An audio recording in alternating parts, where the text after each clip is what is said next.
another episode of Bodies, Barbells and Bagels. Hello, and we are coming to you with a little bit of a delayed episode because our guest was sick. The poor little man had the man flu last week, and now Sean's had it this week, so I'm just surrounded by man flu. Yeah. I sound a little bit like Madge from Neighbours. A little bit husky, you know. Oh, Harold! You see, like, even though I'm the pregnant sick one, Sean wanted a little of the limelight. So yeah. He's been sick for the past week, and also Brendo. So we want to welcome, and I've just spoiled our guest, to the podcast from Brendo from Perth Fit Fam. Welcome to the podcast. Thank you. I'm back on. I was thinking about it on the way here. I think I was your first guest, hey? I think you were. I think Brendo was our first guest back at our... cherry. He did. Yeah. Thanks. Yeah, that's right. And you were, and Alice was the first Perth Fit Fam podcast guest. Was. There you go. Back Very when special. We had all those like recording issues. Yeah. We've come a long way since then. We have. Especially you. We still need to step our game up. But anyway, we'll give you a big warm welcome. So me and Sean here today with you guys. Sean's just Googling funny questions to ask Brendo. Have a great one. And I gotta say, I just told them a story off microphone, which was secretly recorded.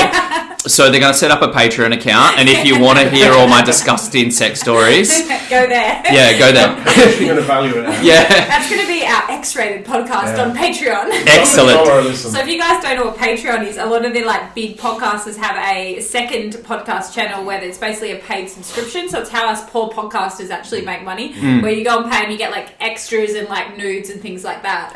Isn't that what they do? Like Yeah, pretty much. Yeah. Send nudes. Yeah. You don't have one? No. Oh, okay. We be doing it together. Yeah. So today we're going to go a little off our normal content that we do. We have done a couple on business. We had Sammy on and we've had a few other people, but Brendo's on really to talk more the business side of the fitness industry, so still fitness industry specific. So myself and Brendo have known each other for like 12 years, I think somewhere around there, 10 or 12 years. Yeah, I think about 10 years. Yeah, back when Brendo had hair. Savage. 9 years ago. Back when I didn't eat carbs. Yeah. Exactly. So yeah, it's been a while, and like I've seen you come a long way, and I think a lot of people see Perth Fit Fam and know what Perth Fit Fam is, but they often don't know much about the man behind it, because you're always interviewing other people and you're always, helping out others in the industry. But I think that it's kind of cool that we get to ask you about your journey and your life and your path and your why, and more about that, because it's important for people to understand why you do what you do. Awesome. And then also how you can help people in the fitness industry is probably the biggest reason we have you on here. We have a lot of coaches listening. We have a lot of people thinking about getting into the fitness industry. So I know this isn't going to be a podcast that's going to really resonate with everyone, but at the same time, it's going to be some really good life advice and business advice. So I think everyone will be able to get how many from PTs and coaches listen to podcasts? A shitload. So many. And even if not, even people that are interested in the fitness industry, I'm sure that we're going to share some awesome stories, and we'll make it hell entertaining for everyone. So absolutely. Make sure you stay tuned in. So, Brendan McCormick, we're going to start off with our icebreakers for you. So we've got a couple of little questions. I will let Sean, do you want to do your one last? Let's do that one last. Okay, because I don't know what that one is, so I'm a little scared. So the first question is, if you had a superpower, what would it be? After our discussion prior to press and record, I would say it would have to be the Spider-Man. Specifically, just his ability to sling web. We'll call it white web. Yeah, we'll call it the white web. White web superpowers. Spider-Man, yeah. I want to see you at a Perth Fit Fam event in a Spider-Man outfit. Oh. And only you guys will know the joke, and I'll just keep on slinging. Just towards Shell. I really hope someone picks up on this really inappropriate conversation and slides in our DMs and just goes along. Yes, I love it. All right, second one, a little more of a serious question, but we always ask people, how would you describe yourself? But we're not going to ask you that. If your mum had just to describe you in 3 individual words, and we called her up and said, what do you think of your son?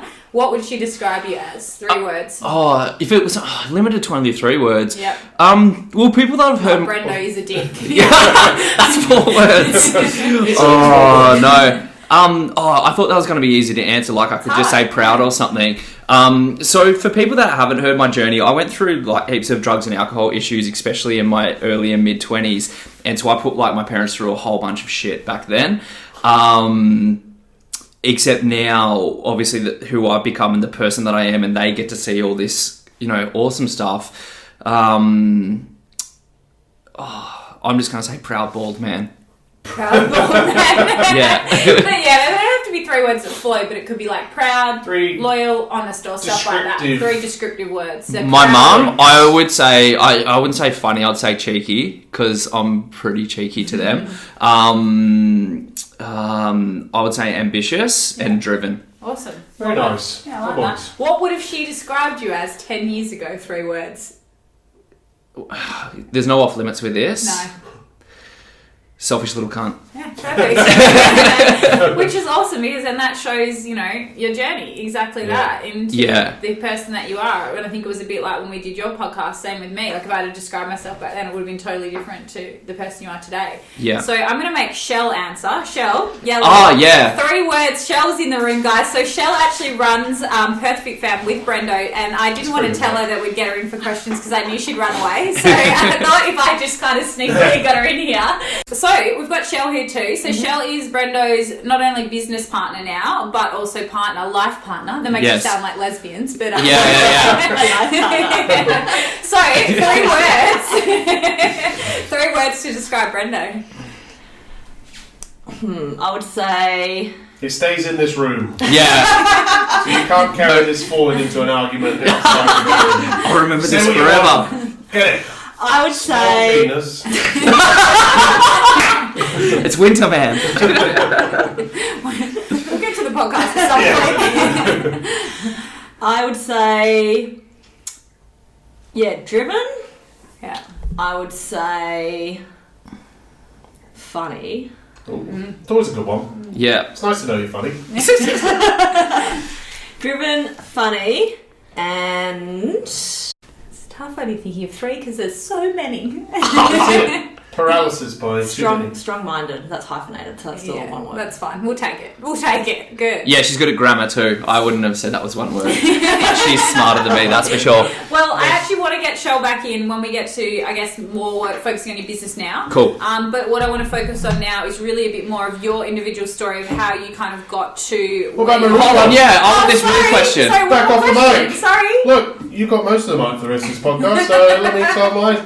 One. See, I've got some really disgusting ones, and I'm not sure how disgusting we can go. Okay, you got one, so let's get on with it. Let's go semi-PC. We'll go, would you rather wake up with, you've got a mouthful of pubic hair instead of teeth, or not your a pubic bush hair. full of teeth instead of pubic hair?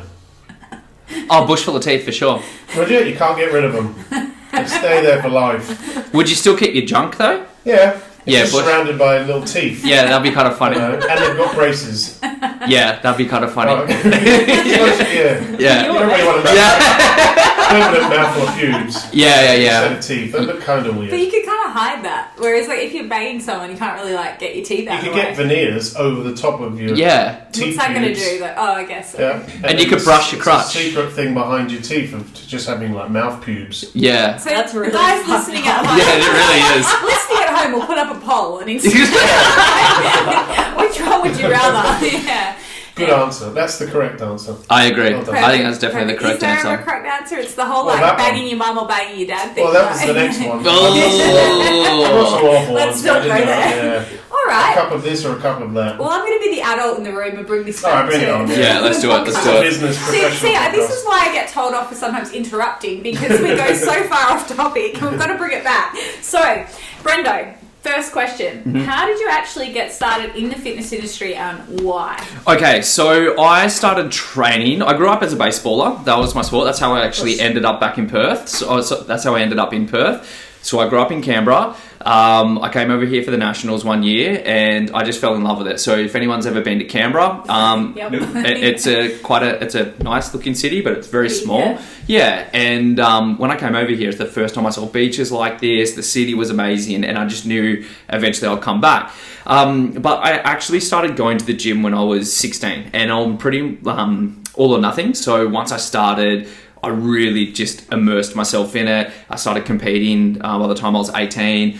But as I was going through college, I was a horrible student. So I'd like WAG classes consistently. Like one semester I had something like 32 unexplained absences. And I would just leave classes I didn't enjoy to go to the gym. Because that's what I like to do. Or I'd go to the supplement store and go hang out with the dudes that worked there. Snort creatine. Yeah. It's a really bad student. And all I wanted to do at that stage, because I really looked up to the guys that worked in the shops, and all I wanted to do was be one of those guys that sold protein. And that was my ambition. Like, that would have been the coolest job. Life goals. Yeah, 100%. And so when I got to the end of year 12, because I had so many unexplained absences, I needed to do an extra unit of work experience. So I did it at the supplement store that I always used to go to. And I was a horrible student, but a great worker. And I just went in there and just did my thing. The same stuff I do now, I just go over and above, just had a really awesome time. And at the end of it, I got my year 12 cert, but then I also got a full-time job working in the supplement store. So I got to live my dream. Win-win. Yeah, so that was pretty cool. So that's how I actually got started. And from there, I kind of like journeyed to when I moved to Perth. I got my first job as a rep. I moved to Sydney, where I worked for a supplement company there for 2 years before I came back. And so I've spent most of my time within the supplement space, although I've worked at a few gyms at the same time, like multiple jobs. I did my Cert 3, Cert 4 back when I lived in Canberra, but I've never done a single PT session of my life. I've done some CrossFit coaching. But I just love the sales and marketing side of the industry. It's what I've always gravitated to. And then obviously in the past few years, more so in the media side of it. So that's how I got into it. So what was your actual job when you were in Perth then? Was that then the first time that I would have met you, that role? Or when did you go to Sydney between that? Yeah, so I went to Sydney in between. So I came over for 12 months and I worked for a company which is now called Nutrition Systems. Yeah. At the time, they were called BPG Imports. So that was Muscle Tech, BSN when Ronnie Coleman was with them, Gaspari, like when these brands were massive. Showing that age here. Yeah. And so back then, I was 21 years old and Ronnie Coleman just lost the 2006 Olympia to Jay Cutler. But he came over here to do a tour. And so this is Ronnie competition shape. And I was the rep that drove him around. So I was 21 years old, hanging out with, the greatest Mr. Olympia of all time. And that was like my job. It's your dream. Literally. Did you sit there in the car and go, yeah.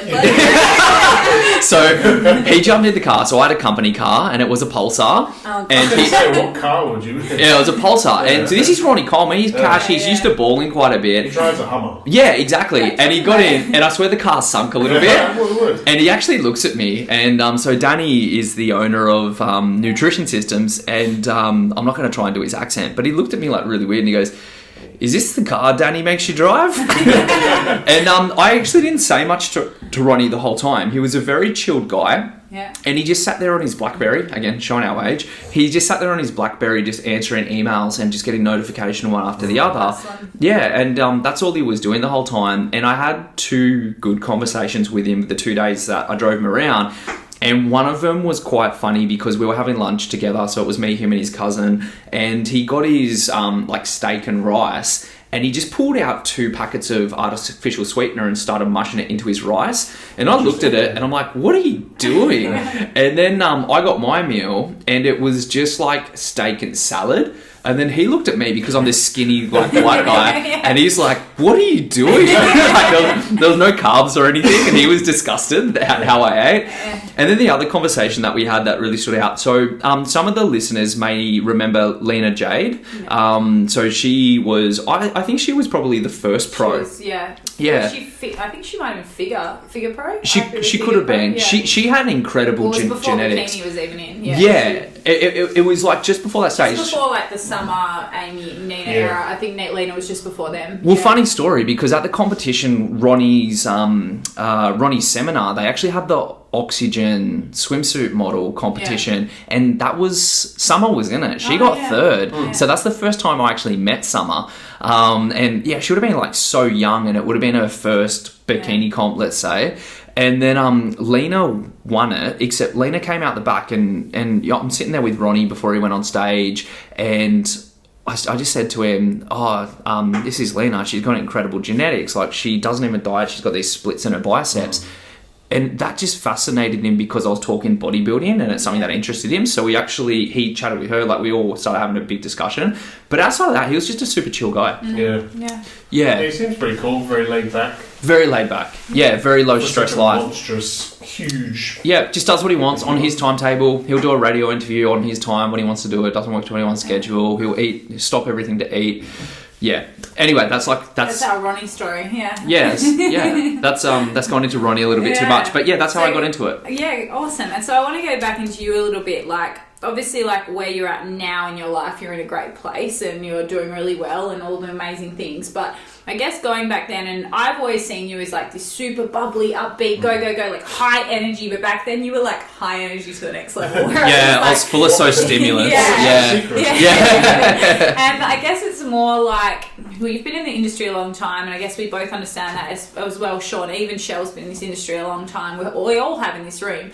And what's like the big thing, I guess, like, how have you kept going throughout these years? What's been the big thing that's motivated you to stay in the fitness industry? What have you really loved about the space? And in terms of the transition to going from supplement industry, why you actually left that to what you're doing now? Sure. So I will let people know that I started working actively in the industry when I was 18. When I was 25, I actually left the industry for 2 years because I got a position selling new homes, and it was an offer that just came through to me through my accountant at the time, who really suggested I did it because I was good at sales. I was a real outgoing person. And back then, in my early 20s, 25, my priority was money. Like, all I cared about was earning as much money as I could. And this position was really lucrative, where people like me were earning, 300, 500 grand a year. And so, of course, I jumped on it. And then after a couple of years of building up, finally getting good enough, having some success, and I remember the first time I got a big wad of payment. So I think it was a big payment. I remember I was so happy because it was like my goal, but then I sat there for about 15 minutes looking at my account, and I didn't change as a person. Like, I was still the same me. It was like, okay, well, you're only as good as you did last month. You got to keep on going. And anyway, I left, and I had completely flipped my life around at that stage. So I went from having a lot of drugs and alcohol issues to getting connected into a church back then where I actually left my job and ended up doing Bible studies and youth ministry and really helping other people. And through that time, I just remember thinking, when it was time to go back to work, I'm like, I love that. My best ever jobs were being a rep. You got paid a decent amount, you ran your own race, you're on the road, you got to hang out with people that you liked a lot of the time. Like, there was a lot of pluses to that, and they were the best experiences and opportunities of my life. So I went back into that side of the industry and started doing that again. The industry changed a lot over the past few years, whereas I was in wholesale. That's what I enjoyed to do, being a rep, as opposed to being in retail. But back when being a wholesale was at its peak, you would be working with retailers, and if you worked well with them, they would support you, and it was a kind of a two-way street. But because of the bastardization of products and the competition in retail, as chains grew, they started focusing on selling own brand products. So if you go into a supplement store chain, I guarantee you that you're going to be sold an own brand product 70% of the time. Or if you go in there for a specific product, they're going to try and switch you onto one of their products. People don't even know that it's like, because some companies like Massive Joe's label theirs Massive Joe's, but then I'm not going to call out people because I know they want to keep it quiet, but there's other companies that it's a totally different name to the actual name of the store, so you don't know, and you're going in there, and it's not a bad thing. I mean, their products are often good, but that's why, because they make better margins. Yeah, it's biased. There is bias, and usually if you're working in retailer and you're getting a commission on these things, or you're incentivized, or you have a KPI to hit, so you have a target to hit, a percentage of sales based on those, you're going to do it. And I've been in a retail situation back when GNC was in Australia, when I was really good at doing that. That's what we did. And so as I was a wholesaler and this happened, and you didn't get the same return on what you did. So I was probably working the hardest that I ever was as a rep, and I was in a great position in the industry, but I didn't see the return, and I didn't see the industry changing to get any better. So at that stage, I was quite jaded, and the company I was with at the time, I remember being at a board meeting, and they thought I was crazy because I said, guys, this is why you're not selling what you used to. This is the companies that you're trying to work with, and this is what's happening within their locations. Yeah. This is not going to change no matter what you do. You need to focus on selling direct to consumer and owning your marketplace. Yeah. I actually said to them, I would lay off your reps and I would focus on digital media and I'd focus on building your own database. And so I basically told them that I would fire me. Yeah. And everyone in the room, because of a room full of reps, they all thought I was crazy. Yeah. Well, they all thought I was crazy. And I said, no, this is what's happening. And then they said, so you're telling us that you're no longer needed. And I said, I am telling you that if I owned your company, I would be planning to pivot like this. Yeah. So it's very honest. So what, not working in my best interest, but hey, this is the scope of the industry. This is the changes that you need to make. It's like if you want to give me a digital marketing job, sure. I'll run that for you. Yeah. Create your own position sort of thing. Yeah. Yeah. But they didn't want to listen, clearly. Well, they did. They at that stage, they weren't interested. After I left, and a few months later, they came back to me with open to suggestion because they started to see the landscape. Except within that time, so I have a contract with True Protein. Yeah. And it's quite different to other reps. Except I started looking at True, and the things that I hated about the supplement industry, they were everything other than that. So they didn't overhype products. It was natural ingredients. It was all about quality. Their prime market was direct to consumer. And so I saw a very authentic brand that delivered a product through the channels that I thought was the future. Now, they did have a wholesale department, but they didn't do anything with it. Mm-hmm. And I contacted them and, I trialed their products at that stage. I really liked them. I loved the brand. They were big in the CrossFit space, which is where I spent a lot of my time. And I knew I could do something with it. So I hit them up with the idea of me taking over wholesale for them over here.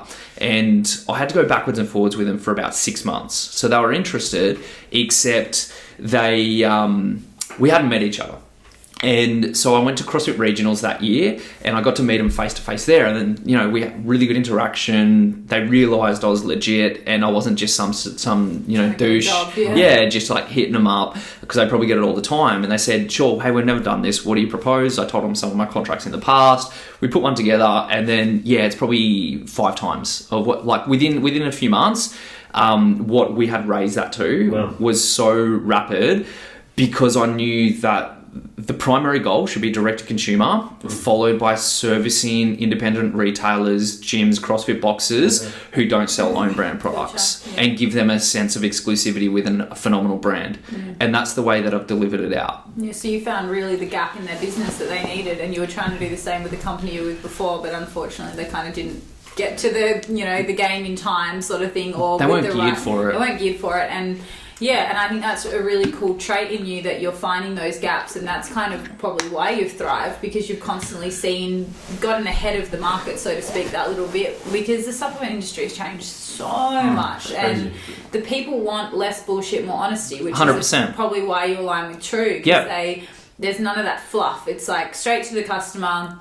And you look at other companies doing really well, big online companies. I look at a company like Muscle Nation. Mm-hmm. They are killing the game. They've only been around for like a year or something like that, maybe. In the sup space? I just mean clothing, but now they've done sups. Now they're starting to kill that but they're just selling direct to consumer. They've built an audience. They put their money into athletes, events, social media, rather than a store or opening a storefront. And maybe if they do that down the line, it'd probably be successful because they've already got the market there, rather than going store first.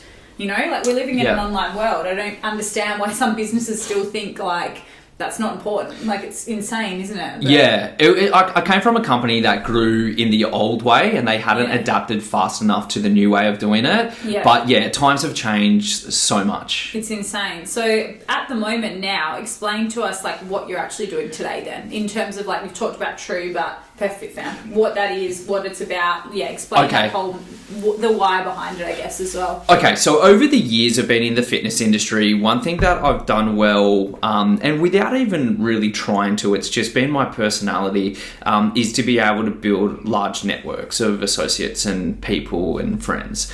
And the way that I did that, again, without intentionally trying to, was just be everywhere and be a person of value. Like a rash. Yeah.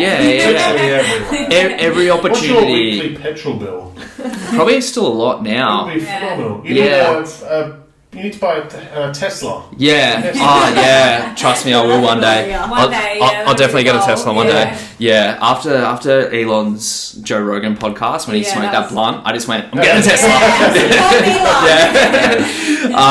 Yeah. And so I built up networks and I got to see so much cool stuff, but I just have a passion for the fitness industry and going into the niches and just discovering like new things and finding the personalities and the politics and the stories and like literally every niche as well. Like, every niche. Yeah. I mean, just this past week you've done trail running, CrossFit, trail running, everything. Yeah, so trail running, perfect example. That was my first trail running event. So it was really good because I'm at a stage now where throughout most of the niches I'm going to have an audience like of a certain amount of people. So I went there and I got to meet so many people that follow or had something to say or that I knew through Instagram. And you go in there and there's the people, there's the personalities, there's the politics, there's the lingo, there's the clothes they wear. Even in trail running. Every single niche has They it. have that like speed walking. Yeah, 100%. That's a serious game. Yeah. I'm going to go into the weeds one sec. So I did the HBF run last year and I was doing the 21K and I got overtaken whilst I was running by an Olympian speed walker. Wow. Bro, they move. They move. I didn't realise. Sassiest tips ever. Yeah. If you want to learn how to walk on an IFBB stage, just go watch a speed walker. It was incredible. I actually found respect for that sport because I saw how fast she was moving and everyone that was running in the pack that I was in. It's like, why aren't we walking? We just looked at each other and went, running. This is emasculating. Yeah. Okay, so bringing it back in. So I love the niches and I love everything I do with Perth Fit Fam. It's something that I want to do and I'm selfishly doing it and I'm helping people are coming along that journey. Yeah. So how Perth Fit Fam started. I actually didn't start the Instagram page initially. So I've told this story before, but your audience probably hasn't heard it. So it popped up as an unbranded resharing platform, and to this day, I still do not know who owns it. So was it a hashtag or the actual Instagram page? The Instagram page. Wow. Okay. And I saw it, and of course I started using the Perth Fit Fam tag because I wanted to get shout outs, and got a couple of shout outs. But the first time I saw it, I remember thinking, that's perfect. I wish I had that name. I'd be able to do something with this. It's Perth. It's the city we're in. Fit Fam, most commonly used lingo. It's a good brand name. It just works, and I just really wanted it. So, about 6 months, getting a couple of reshares, just looking at this platform, and then one day they put a post out, and it was just a black box with a white text, which just said "takeover." And then in the description, and I'll paraphrase, it said something along the lines of, I'm a uni student, I don't have time to administrate the account. If somebody wants it, shoot us a DM. Wow. So of course, back then you didn't even say DM, shoot us a message. Yeah, so I slid in the DM straight away, said who I was, said I was willing to pay for it, and they said, no, don't worry about it. Here's the email address, here's the passwords. So I logged in, changed the passwords, registered Facebook, registered Snapchat, got the domain, registered business name. I literally did all of this, I reckon, within 25 minutes. And you still don't know who that person is? Still don't know. Oh, wow. I'm still waiting for him to message me. Yeah, still don't know. And so I did that. And then for about 6 months, I spent about 4 hours a day just engaging in posts, through that account, engaging in posts, so liking, commenting, following accounts within a niche, following, people that were within, following them, just going through manually and doing it. And then within 6 months, I built it up to over 13,000 people. Wow. And I had traction. And then all of a sudden, everyone starts using this Perth Fit Fam hashtag. So at that stage, no one knew that I owned the page. And then the page got branded up. So we had a business partner come in, the page got branded up, and then we started doing the Perth Fit Fam vlogs. So what you saw back then, where we'd go in, we'd be at events, we'd be doing businesses. And at that point, were you getting paid by these companies to come in, or was it just like, hey, can we come do your event to try to get exposure? I think it was only the first couple that we did for exposure, and then we started getting paid. And so that was quite rapid because back then the algorithms on Facebook were different, and the videos would go viral almost straight away. And so so it was very easy, and no one had done anything like Perth Fit Fam before. New, It was new. It had never even been thought. Remember, when we chat about stuff today, I literally created something from scratch, and it took me a long time to get through it, which is something that we'll chat about as we go through this. I didn't model off anyone else. It was literally, I want to showcase the cool shit in Perth, and this is going to be the platform to do it. Yeah. And do it in a better way than like just a website that's like a directory, you know, make it like bigger than that. Whereas, because I think there's a lot of pages out there that do that in the health space, like that's what I've noticed, but they don't then actually get in touch with the people. So it's very like, they've probably paid them a bit of money to be on their website. It's a directory for health foods in Perth or whatever, like yogis in Perth. It's all behind the but scenes. It's not like a video interacting like you did and actually being there and physically showing that you care and that there's community. It's not building a community, having a brand, having a personality. You know what I mean? But I actually care. Like I do these things, and I want to be there. Like I want to film the things that I film.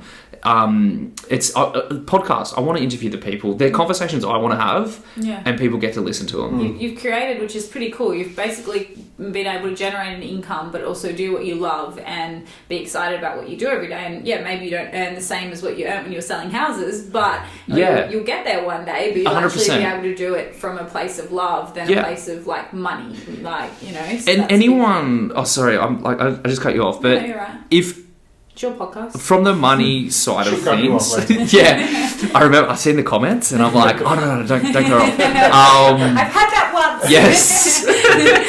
What was I going to say? So, it's that delayed gratification. If you want something enough, you need to be able to withstand the fire, and you need to go through it. So, if you want to achieve anything, usually you've got to start from nothing, and you've got to build it up. And most people don't have the guts to do that. I don't think that people understand what I've put myself through to do. Even like doing Bible college, I went from making so much money to then almost living off nothing, like mee goreng noodles. Like I'm not even kidding. Like, you know, towards the end of my 20s, living off mee goreng noodles and just thinking, oh man, I could be out earning so much money, but I had a purpose to do it. I went through the same thing with Perth Fit Fam when I left my job, is like having risk, having to go through stuff. Scary. Yeah, and that's like... Even probably Shell leaving. We literally lived off my wage the last 2 years. Yeah, like trying to build things, trying to work things around. But like Shell talks about being mentally strong.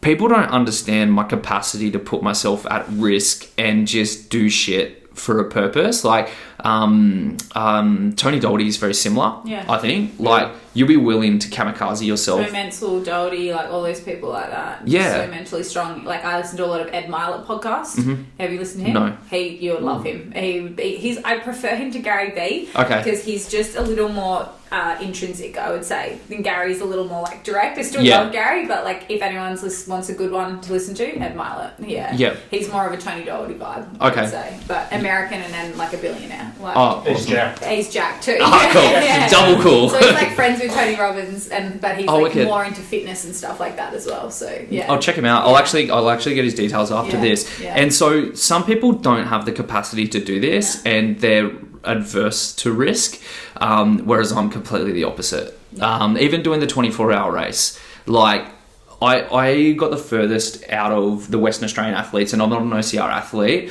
but that was a mental game, and I have something that a lot of people just don't have. You have grit. Don't they call you the wheelhouse at CrossFit? No, I call myself the wheelhouse. That's a joke. You've got a good way as well about creating your own names for things. Oh, yeah. And making yourself seem like, you know, creating something, which is amazing. Creating a brand, creating a niche, creating all these spaces that you want to be in. You're just putting yourself in there. You're like, I'm here. Like, It's really funny. Like, if I look at my journey... And so my personal social media account was built off budgie smugglers. Yeah, I remember that. It was built off selfie sticks. Yeah. So I grew my following out of doing taboo things and owning them as a joke, and then turning it into something which people got amongst. And some of the best people in the industry do that. They like a joke, and then all of a sudden they've got 300,000 followers and making $1 million, and people are laughing. They were laughing initially, and now they're like, how the fuck did you do that? Like, that's how you find your voice. You got to find what's unique to you. So I usually wrap my stuff around humor.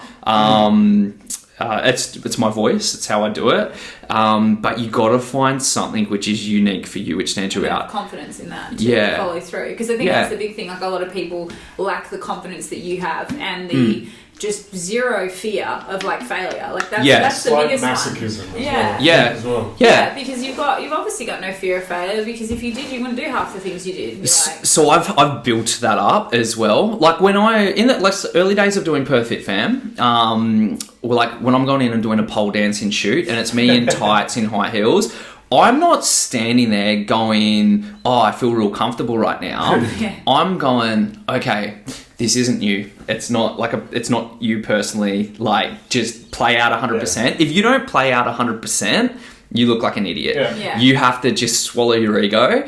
Own it. And go full out. So doing that, the first time I did the Jungle Body convention and we had like Pony and it was me with 300 women and me dancing real sexual. I'm not thinking like, oh yeah, this is a great idea. I'm thinking, play 100%. Like, it's a short period of time. Jumping on the bodybuilding, doing that keto diet thing. All the same stuff. And then that's developed now into, doing these races, climbing up that ninja wall where you have to commit 100%. And I always go into these things going, you have a window of opportunity to do this. Just don't come back. Regrets. Unless no regrets. Don't come back wishing you had done something different. Like, just fucking commit. Burn your bridge. So, with the 24-hour race, I tell people, and this is 100% true, and it's 100% true because I blew both my knees out and, my feet were bloody and all that sort of stuff. I could have broken my foot and I still would have hit 100 Ks because I would have just limped my way through. It would have been fine. How many toenails are you currently missing? I'm missing... Last time I saw them, they were quite That one's putrid. gone, this one's gone. I'm still waiting for those ones to go. Currently it looks... There's one black one and that one's three gone. missing. That one's gone, I think it's a good point that you make for anyone listening to any aspect of their life, which is why I said that this will resonate with everyone, because there's so many people out there that want, but not a lot of people that do. And I think that's the big difference with you. Like, you're not somebody who has a university degree. You're not somebody who is a naturally gifted athlete. Like, you're pretty good at sport, but not like, you didn't build muscle overnight. You didn't do those things. You're not a genetic freak. You're not like, not without insulting you, you're not the smartest person in the world, but you're very intelligent. You know what I mean? Like, you don't have one thing that's like makes you this person that's gifted to do these things. But the thing that you do have over the majority of people is that you'll hustle, you'll grind, you won't stop, you won't give up, and you'll follow through. Like, and a lot of people have those other things. They're genetically blessed with something, but then they don't even take advantage of it. Yes. I think that one of the biggest things for me is like time in the market as well. Like, there's layers to every game, no matter what it is, like whether it's sport, like business, or for me, fitness industry stuff. So I started off early and there was a layer to that. And then if you do well and you provide value, then you go to another layer. And now I see that, but at a faster pace, and I go to different layers. And the people that you get to interview are a different layer. The people that are listening, they're a different layer. The amount of credibility that you have, it's a different layer. Like, doors just always open. You've done time. You've done time. A lot of people don't want to do their They time. want to jump straight to the top. The amount of people that message me and go, I want to be a PT tomorrow and I want to do a nutrition degree. What's the quickest course? And I'm just oh my God. Like, and it's just, it's beyond. And you probably get it as well. People are like, how do I get it with online coaching? How do you get to being where you are as an online coach? It's like, been doing this shit 12 years. And I'm still not where I want to be. Like, but you have a vision. Absolutely. And you're still working. I think that this, for us, like for us all, everyone in this room, I think this is the most exciting time for us in our careers now, because I feel that all of us have reached a layer where, and like, without being arrogant, but we're leaders in the industry, but we're only just beginning to scratch the surface, because it's the next 5 to 10 years. This is where the layers are going to start to grow. This is where the opportunities are going to start to happen. But all those years beforehand, it's all just forming now. Which I think that used to worry me a little bit, because I was like, oh God, like I'm coming up to 30 and I still feel like I've got so much more to do. And now I'm the opposite and see that as like, well, this is exciting. Now, like, you're just getting started, and now you're more comfortable, but don't get too comfortable. Yes. Like, still keep moving forward, Keep you know? building, Because yeah. I think a lot of people then do that where they get to a good place and then just go, oh, I'll just sit here now. Yeah. Whereas, and I always see you doing things and you inspire me so much because I'm like, fuck, look at Brendo hustling, he's Yeah. doing this and that, and that's awesome. And I hope that's how people look at you. Like, you know, like if I had to Yeah. think of you in 3 words, I'd be like hustler, number one. I would be like, you know, energetic would be another Yeah. one, because whenever I see you when you're at an event, you don't know people, and like I get a little weird socially, I can be a little awkward. We discussed this. Yeah, we I get a bit of discussed that. social I get a anxiety bit of too. social What's that? anxiety, Yeah. Introvert, extrovert. I'm an introvert extrovert, but the funny thing is when we hang out, like we're friends outside of this, and when you guys come over for dinner or like we hang out outside of our work, you're a different Brendo. And I thought it was interesting Yeah. how you said that you get into a personality, so to speak. And I'm a little the same if I guest speak or I get on stage. Like Yeah, you're not, very you're an like extended version of yourself. You're not Yes. being fake. You're not being someone else. Yeah. But you're just taking it to that next level to be on.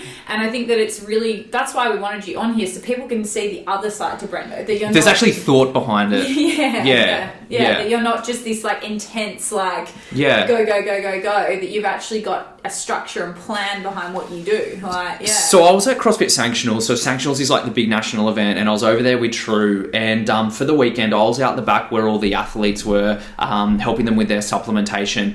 But for me, that was 3 days of just absolute performance. Yeah. So I was making sure they had a good time. I was making them laugh. Like it was like pretty much a 3-day stand-up routine with me and my chiro friend, just having the whole team, like the whole athletes, or 80 of them, just in stitches the whole time. And it got to the end of, I think, of the second day, and I just sat down, like kind of laid down, and all the chiros and stuff were there, and I was like, oh, it's time to go home and be an introvert. And he looked at me really weird, and he's like, are you an introvert? And I'm like, no, but I need that side. I need That's it. what I was going to ask. Was do you have times of down? Yeah, massive. Because you appear to be constantly switched on. Yeah. But I'm Yes. assuming once it's behind the scenes, it's just this Shelves sit and in a dolls. dark. Yeah, I nap sit every in day. a dark room, and you're a napper I'm as a well. napper. I think Yeah. you need that when you're these high energy Yeah. people. You have to nap. Like I love a nap. He'll have like a nap after if he trains in the morning. Sometimes he'll have a nap after breakfast and then another nap like after Or lunch. double naps. Sometimes, I yeah, like sometimes. It that. depends if I train in the mornings, Yeah. and how my sleep's been, but always one nap. Yeah. And then we'll kind of unwind at night, watch some stand up. Yeah, I watch a lot of time. stand up. I find, and I think that's good, like talking about coming out and being able to perform and stuff. I love stand up, Yeah. but I also like to observe it to see how these people captivate people Yeah. too. it's kind Or interviews. I love watching interviews because I love to just sit back and just watch how the interview I watch goes. TED Talks. Yeah, I just think it's cool. And the Letterman ones. Yeah, Yeah, Letterman, yeah. They're like, and all that stuff's like insane. And I guess like I guess coming back to that question, but if you could summarize it, I guess in terms of what you do today with Perth Fit Fam, like why do you do what you do? Like what is your biggest overreaching why behind the whole thing? I just love to connect with people. Yeah. Yeah, I think if I do a vlog, I love sharing that story. I love Perth as a city. I wouldn't want to live anywhere else. And I love the fitness industry. Yeah. And being privileged to be that person that gets to showcase that. I love finding out about people. There's stories behind everything, which is really cool. If I'm at an event, even if I'm paid or whatever to be there, you know there's no other place that I would want to be. When I go to the Arnold's and I film the Arnold's, I'm very, very lucky that, I get a media pass. I think 1 of 3 people to get a media pass. I do that without pay, and I work my ass off the whole time I'm there. But I do it because there's nothing other that I would want to do. I'm frothing. And you come up to me because I'll be there with clients, and you're like, "Which are the Perth girls?" And Yeah. I'm like, Yeah. "Okay, they're Yeah. coming out now." Like, and you're like, and you're not even being paid to do that. Like, No. you're just like so excited. You're like a little kid with your pass, and you're like Legit. running around. You're like, "I just went out the back with you girls." Like, Yeah. I'm like, "I can't even go out there." Yeah, actually, that's kind of cool. I do Brendo's get just all rolling access. through, 100 bikini competitors out the back. I think and usually I'm on, talking about being on, I'm usually on all the time and I'm just in the zone. So if someone sees me at a competition or something and I walk past and I don't acknowledge them, it's just because I just haven't seen them in my peripherals and I'm really sorry. But when I was at the Arnold's this year, because the second time I've been there with Arnold, with a media pass, but I was in the strongman area and it was literally how we are now. So I was sort of that distance away. And I just remember, because it was quite an open area, And I just stopped for a second because I remember thinking to myself, hey, just take this in for a bit. So the camera was still rolling, but I just looked around for a little bit and I just had 10, 20 seconds of just absorbing everything that was happening and just appreciating it. Just nodding to yourself. Yeah, legit. And it's like, man, you're like a meter away from Arnold filming him do this stuff when there's thousands of people that don't get this privilege who would froth over the opportunity of what you get. Yourself there. That's the thing. Yeah, and that comes from providing genuine value. So going and shooting the IFBBs and doing a quality job to help them over here. Not because I wanted a media pass wasn't even on the table. I did it because I just fucking wanted to share it. It's almost like zero expectations, but just all appreciation. 100%. And that. Yeah. And also just sheer gratitude. Like you listen to you talk about it and you're not like, oh, I've got to go film this event. You're like, fuck yeah, I've got to go film this event. You know? Yeah. And I think that's probably something that has always resonated. And you know what's funny thing is when I first met you, I wasn't sure if you were genuine. Okay. I was a bit like, he's so high energy and he's so intense. Yeah. I was like, is this guy legit, you know? And that it took me a little while. And then the more I got to know you and spoke to you like one-on-one, we weren't like at a thing or whatever, or you weren't repping, you know what I mean? Like working. Yeah. I was like, wow, he just actually is just a really happy dude, you know, the majority of the time. And he's just grateful for life. Like, and that's cool. And I think, do you think a big part of that gratitude has come from those darkest places though? Like, where were you when you were in your more drug addictive days, like down that path? Like you must have been in such a different headspace. I'm trying to see that difference. No, I don't think that changed me. I think that I was always just a fanboy of like, the industry stuff and, just I always gravitated into leadership really quick. Like I always gravitated into key positions very, very quick, no matter what I did. So no, and I always had that passion for the fitness industry, 100%. I would see guys like Tim Ferriss and stuff, and I would be like, I'm going to be like him one day. And now all that started to like gravitate through, in its own way. Yeah. So no, I don't think so. I think that stuff came with how I looked at myself. Yeah. And I guess like coming out of the back end of that stuff, so I did like a lot of meditation and I'll just say I did a psychedelic meditation and I got to see and I got to see my subconscious and inside myself and see myself for who I was. And I went through a failed business. So when I was younger, like talking about you got to do your time.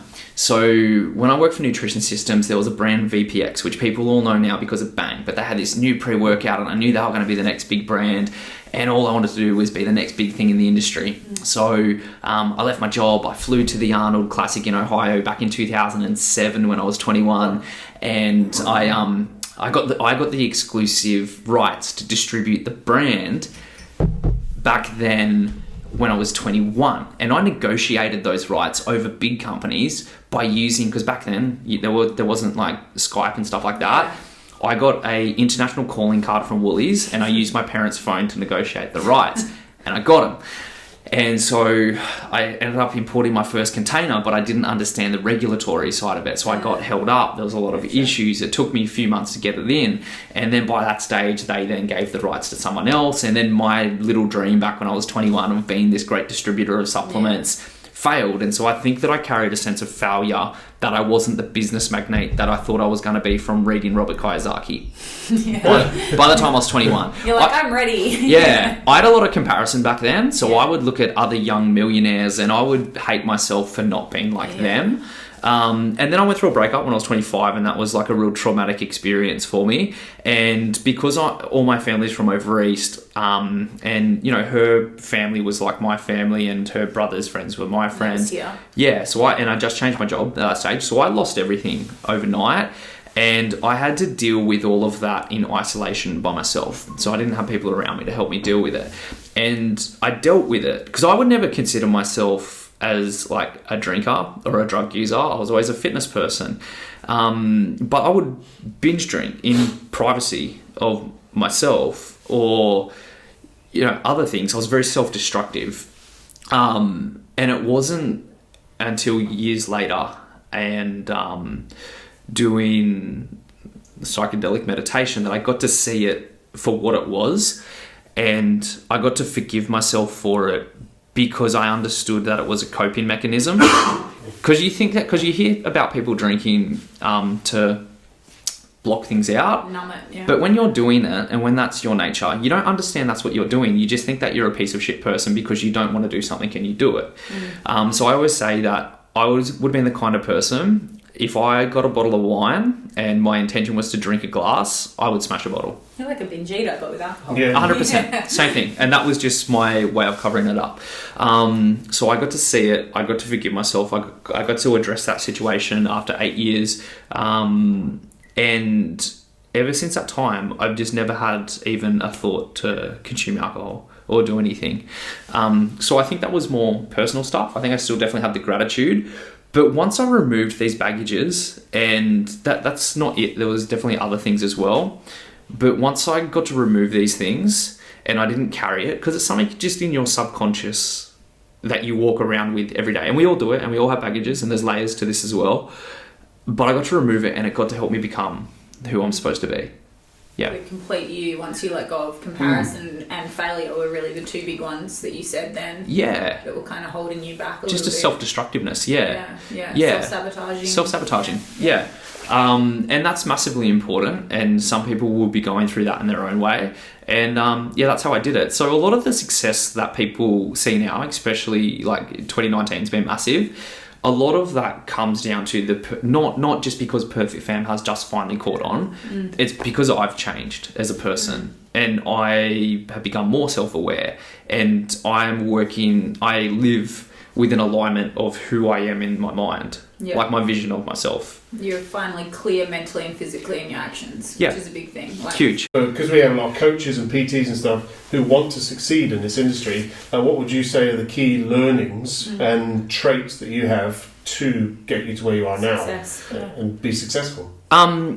Provide value. Work. I think that's a huge one. I think people want to be successful but don't realise you have to have that point of difference or some value. Massively. So I see so many people that want to be a social media baller, right? And they feel like that's their key to success.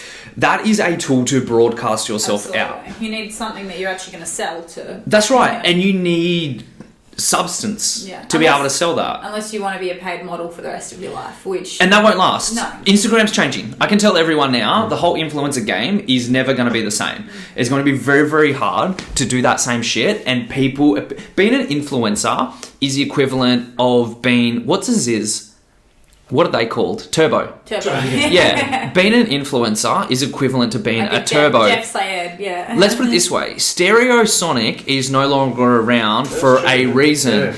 Because being a turbo is not a cool thing. If you're a turbo... That's how Robbie Frame got famous as well. From him being a few days out from a competition, went to stereo, photo got snapped in the newspaper, and that's how his social media blew up. There it is. But he's manipulated that into a business, and now he's an amazing coach. And Robbie's a very smart guy. He's not a turbo. And he's not a turbo, he's very intelligent. Yeah. He wasn't even drinking. He's like, I was in the waters all day. That's so funny. I wouldn't have been. So I would say, like, you need to understand, if you want to be awesome in the industry, understand it takes time and it takes layers. So if you're not reaching what you think you are, then don't give up. Like, it's massive. Don't give up. Just understand that you need to further your education. You need to get better at marketing. You need to be enthusiastic. You need to provide value. Do more. And then you need to essentially create your own voice. So you have a very unique voice in the market. So I would say, if there would be a top influencer within the fitness industry, I would say we're both sitting in the room right now.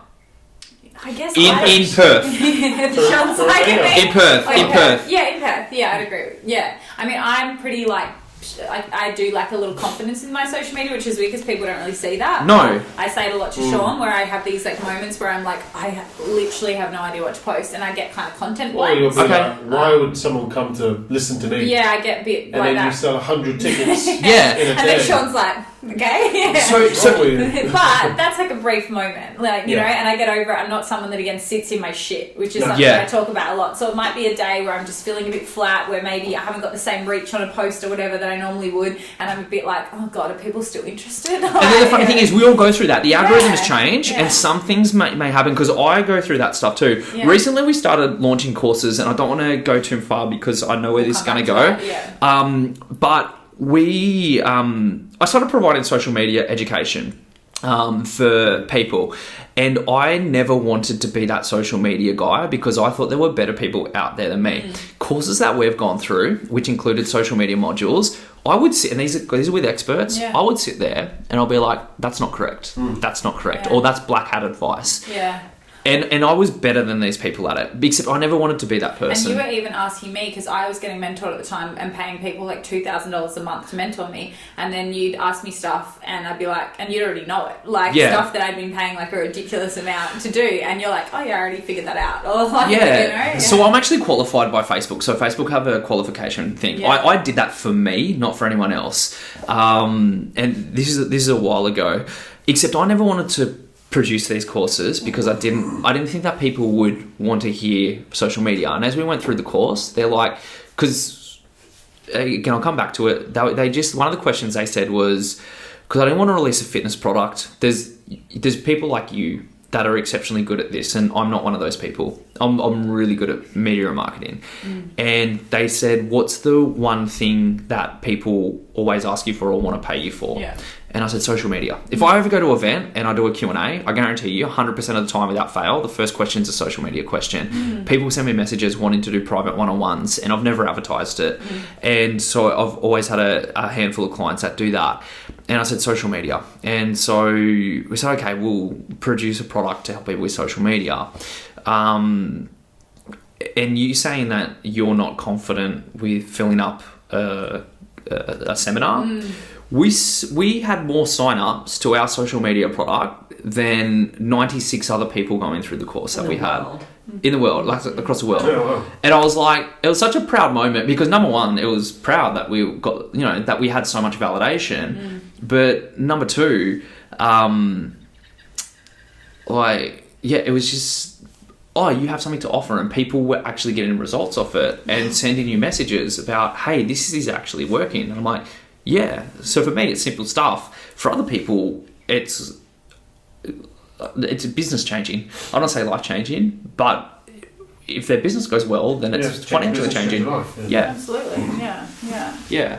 But I think it's interesting that you say you have those moments as well, and I think that's important for people listening, because I do think that they probably look up to us and think that we don't have those moments of like not so much self-doubt, but like a little bit of like, how's this going to go, you know? And I see it as a good thing because it means I care. I always think that if I was so, and I think it's the difference between arrogance and confidence. If you're arrogant, you're just like, fuck yeah, I've got this, people are going to come buy my tickets, you know? And then you like turn around when people don't, and then you're going to be really down. Massively, Whereas if you're like, okay, I'm confident, but I know I really need to deliver, or I know this is what I'm going to have to do. Okay, I've got to hustle my social media a little more or whatever to sell tickets. Like, I think that's the difference. It's like you can have confidence without arrogance, because arrogance kind of doesn't set you with reality. Yes.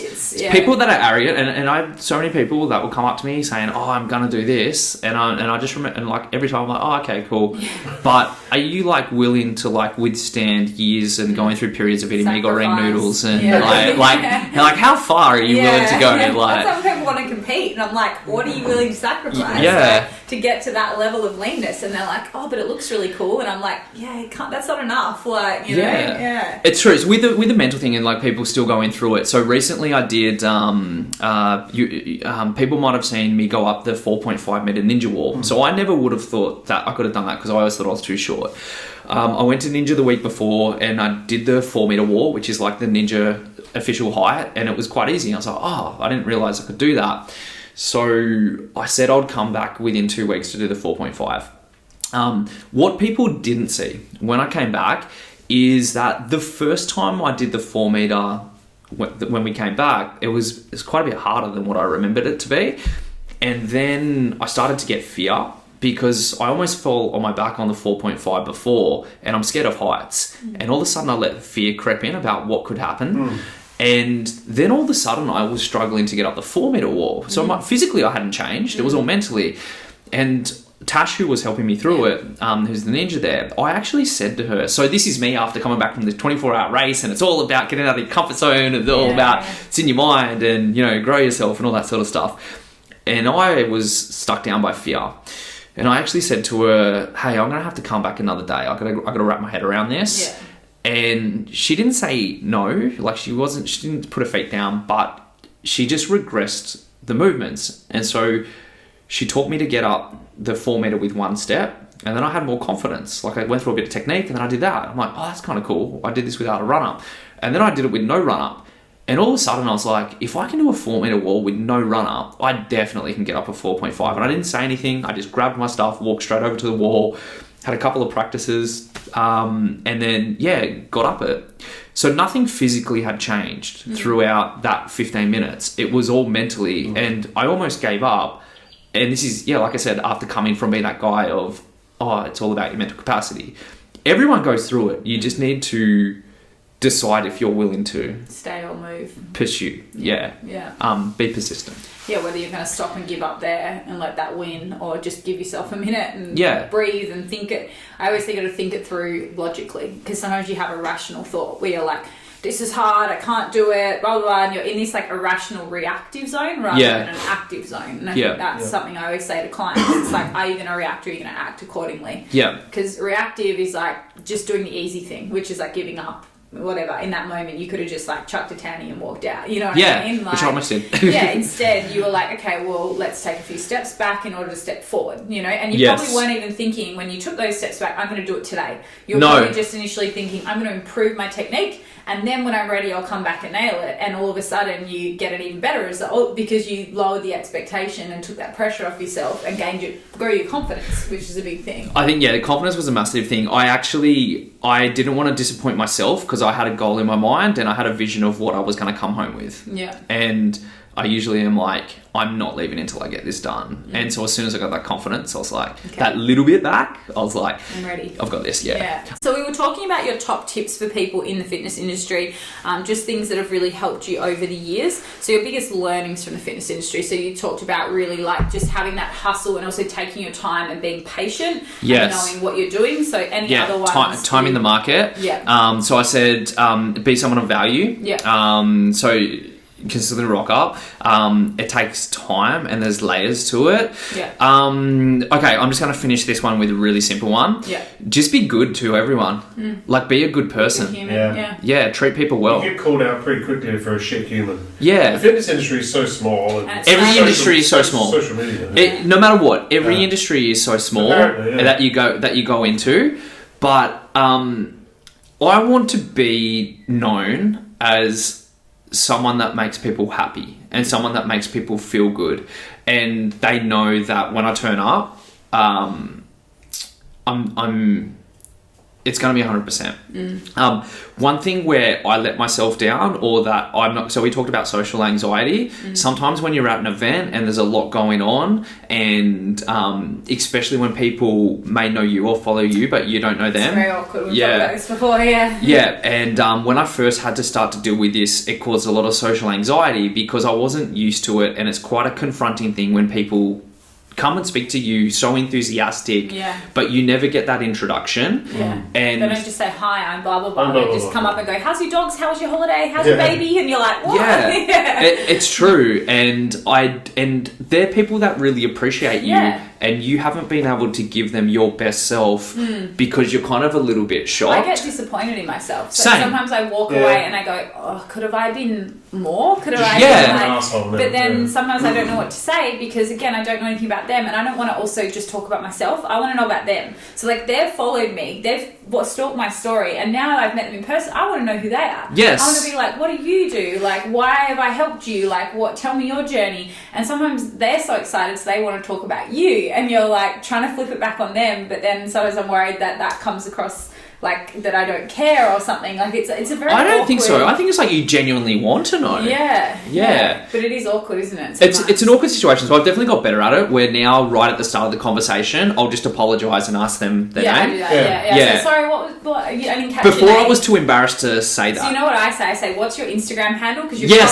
probably Yes. DM'd me, and they're like, oh, I have, I'm blah blah blah, and then like that's usually Then you good get bit. it, and then you can Because start that also interaction. people's Yeah. Instagram profiles might be like the ocean, and then they're talking to you as a face, and their profile's private, and you might not follow them back. So you've still chatted to them in the DMs, but like you can't connect a face and a person. Yes. And I also think it's like I'm a bit awkward when people come up to me because I just find it flattering, and I get a little uncomfortable in a good way, not in a bad way. I get in like a, oh my god, they've come and met me and they've just told me I'm their role model, and what if I'm not all that they expect of me, and like I'm not my best self, like you said, and then you kind of put this pressure on yourself. So if anyone listening, if that's ever happened, it's not because we're rude, it's the opposite. It's because we're trying to impress you so much or put our best foot forward that we then come across a bit like awkward at times because of that. And I would say that would have been like definitely the last few years where I've gotten better at it, and you've said the same. Like it was like when it all kind of kicked off with Perth Fit Fam, when you really blew up. Like, because I remember one of your friends, I was at a Christmas party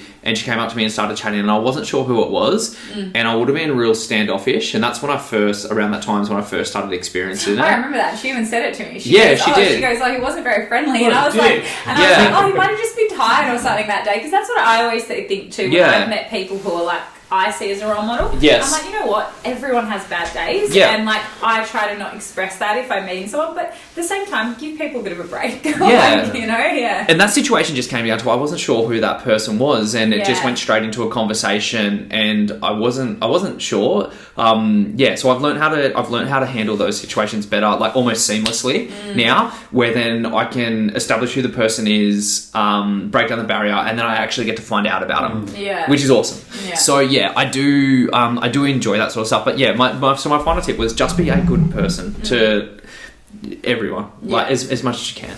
And if you've got a bit of social awkwardness like me and Brendo, then get used to it, because if you go through those layers, you will get plenty more. And also like, I've kind of taught myself, because I'm also one of those people that I get a bit of social vomit, like word vomit, not physical vomit, but where I'll just be awkward and say something, and then I'll be like, that sounded really stupid. I've probably done that so many times. But then I've got to remember, like, they've probably followed you on social media and heard you say stupid shit before, so like you're fine, like don't worry about it. And I think how we both are on social media is how you would see us in person, especially through stories and stuff. And so that's the one thing too, just be your authentic self. And I think I try to remind myself that's what people have seen anyway, so you don't need to be like any different, just be how you are on that. 100%. Awesome. So some great tips there. So we're going to talk into social media a little more and more the marketing side of things. So big question for you, but what role do you see social media having in two areas? So in your personal life and then also in your professional life? Okay, so starting off with personal life. So at the start of this year, because I was, spending so much time wasting time, so not investing time on social media, just like trolling, just stupid stuff with friends. And I remember thinking, what if you actually invested this time into being productive in life? So like reading or doing something or growing your business. And so every year I do like a challenge for myself where I see a weakness in my life and I want to kind of overcome or go through that. So I deactivated my personal social medias. So my Instagram personally, there's no attachment to. Although since I deactivated my personal social media, I've become more so the face of the Perth Fit Fam. So the brands and me, they coexist together. So it's still very fitness industry, and there's still definitely that side of it, but I've definitely become the brand of Perth Fit Fam. Facebook is a little bit different. So that's a bit tougher to break the personal attachment to, because like group messaging, events, Facebook groups, all of these things. So gyms are run through groups, membership sites are run through groups. So I had to reactivate my page because we did a business course that required a group. And those things are fantastic tools to connect. They're awesome. And so I don't use Facebook for anything outside of that now. That's solely what I use Facebook for. So Business, for groups, for still personal stuff, but if I need to be in a gym group, then I'm in that group. You're not sitting there just scrolling your feed. I don't scroll No, Facebook. I don't either. Yeah, I don't scroll Facebook at all anymore. So but I connect with my family through there too, because they all live over east. Yeah. Outside of that, it's a business broadcasting tool. So Instagram specifically is more about PR and establishing a close connection. So PR through your newsfeed and then a close connection through Instagram stories. And I think that Instagram stories is probably the best feature on social media because it gives you a chance to really connect and engage with your community, especially with the things like polls and Q&As. I know we both do a lot of Q&As. And it really becomes an active process, and it's a good chance to entertain as well. It's fun. Sean's stories are very, very good. I always laugh at them. Yeah, I'm like, you need to do more. That's the biggest thing with Sean. So I'm like, just consistency. Consistency with posts and feeds. But I probably do too much, and then Sean doesn't do enough. So But so I have everyone has their own thing and their own style, right? And so I have an own style. Mine's called dyslexia, and I can't spell. So I do videos. It's actually clever because it gets you engaged. To be honest, like it actually. I actually do have dyslexia, and people don't understand. Yeah, so like that's why when like I write things, the words come out the wrong way. I know what I'm trying to say, and that's why I look like an idiot sometimes when I write things. But then also, I'm usually just in a hurry. I'm usually walking and like typing, and then it'll autocorrect to the wrong word. Whatever. I've just kind of got to the point where I don't care because I've had that. People know what you're trying to say. If you're going to be a grab Nazi and inbox me about a story, I get it on my like feed. I try to go back and edit because I can see my own mistakes, and I'll read it back through once I posted it. But and I'm just like, you know what? If you want to come at me about something that you know like that, then you've got too much time on your hands. But like, it's true. Except so you're notorious for having an excessive amount of stories, right? Yeah. But excessive. But that's a compliment. I bet your core followers, they love it. They go to the end. If they get upset if I don't do it. And they're the ones that are joining your courses or your coaching. Yeah. And so I've had this conversation with people, and not specifically about you, but I do use it as an example. Yeah. And I say the people that matter to your core business, they are the ones that are obsessed with your content. They're like 100%. Content. They're the ones that get through that funnel. The other people that don't get through that funnel, because the people that give me shit about my long story are like my mates, and I'm like, well, I get it. I said, don't listen. I said, I don't want you to follow my story. I said, like, normally, and the funny thing is, I actually don't spend that long on it because people see a long story and they're like, oh, you must be on social media or whatever. I was like, well, normally it's one story, like one big one. I'm going for a walk, I get it done, and then my phone goes away, and then I do work. And you know, it might be the dogs throughout the day or something funny, but I had a few days where I wasn't posting stories around, I think, when we had the miscarriage, and I don't want to ever get on there when I'm feeling a little flat myself. Like, I want to present my best self, and I just felt a little fake, and I didn't go on there for a few days, and I had all these people inboxing me, and they were like, are you okay? That's kind of cool. Yeah, and they were like, I've been waiting for your morning story, I've been waiting for, like, when you go on your walk and you do your rant, because it gets me motivated for the day, and I'm like, okay, well, if there's 2 people that hate it and 50 people that love it, then you've got to go with the masses, and also, it makes me happy when people then, again, selfish reasons like you, it makes me happy when people DM me back and go, that really helped my day, you know, and like that's really powerful as well. So, and it also represents that that's how I coach people. So it's kind of like I'm trying to showcase people that when I coach a client, a lot of it is motivational. A lot of it isn't just the here's your diet and training. It's the actual nitty gritty. So, and I think that you do so well in the social media space because you're funny, definitely, like you said. Like, I think you have humour. But then you're also educational with that humour, much like Sean's social media. Like, and I think that that's where you guys are at in your spaces. But then people also respect you both, which I think you've got to have the respect with the humour. Otherwise, you're just a humour account, like that people aren't going to buy from. Like, absolutely, and it's a combination. It's definitely a combination, and that's what I say to people is find your voice. So how you are in person, like your humour is so I'm pointing at Sean again when we're on video, by the way, is like how you put out, like the kind of humor that I put out, that's legit like how I am when you meet me. There's no difference between the two, but I'm just not afraid to put it on social media. And then there's the art versus science. I'm not afraid to put I'm not stupid enough not to put context around it, that people just think that you're an idiot as well. So I'm very lucky. I get away with a lot in the industry. So I pretty much get an all access pass in life to do whatever I want. Being a peanut. And people just know that. If I'm at a CrossFit comp and I just want to judge, I just ask to judge, and I'm going to be able to do that because I know it's going to be funny. If they have all the barriers, if I just want to go walk into the barriers, then people are like, oh, okay, Brenda's just doing this thing. I'm very lucky. I have a lot of leeway. But that's taken time to get there. You're like the village drunk. Yes. Just let him do his thing. Yes. But then you kind of trick people because you're actually very intelligent, and there's like a plan behind it in a positive way. It's not like a manipulative way. No. But like you have structure behind it. You're not just like waltzing into this thing. Like, no, not at all. This is cool. There's always something around it. And so for me, social media from a business point of view, it is a broadcasting tool and a way of connecting with people. And then I just try and have fun. Awesome. So my big thing, and Shell will be able to answer this one because I know you may not be 100% honest, because I always not lie but probably stretch the truth when people ask me this, and then Sean will be like, but do you get exhausted by social media, and do you have active plans on how you switch off from it? And have things changed over the years and how your methods of switching off from it? I think that there are, like you said, you definitely have some days where you just don't want to be in front. Like, you never want to present a fake version of yourself. And if you're going through burnout, which I don't go through too much, but sometimes, and you don't have something to say or you can't be yourself, I don't pressure myself to produce something that I don't want to do. But that's a rarity because I sleep like at least once a day. If I want to pull a handbrake on, I pull a handbrake on. I never kamikaze unless it's after an event or a big few weekends. Especially like the last 12 months, we live a lot more sort of balanced lifestyle between work and personal, and it's not like every day you've got to post, say, 6 stories or whatever. It's like, if we got cool stuff happening that day, we'll post some awesome stories. Other days, we might be like busy and it's like 1 or 2 sort of posts.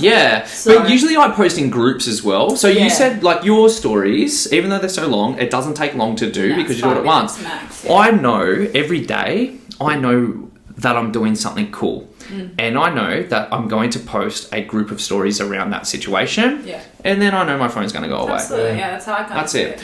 Or I know I've done a Q&A for a few days. I feel like conversing with people and having a bit of fun. I know I'm going to get some stupid messages and it's going to create some funny content. And so I know I'm going to set up a Q&A in the morning and then I'm just going to have fun with that through the day. There's always something on in my days to be able to create a story out of, but I actually don't obsess about it. And it's like driving when it becomes a second nature. I know how to tell a narrative now, or if I have a special post coming out that night, I know that I'm going to build up around the stories to launch that thing. Yeah, absolutely.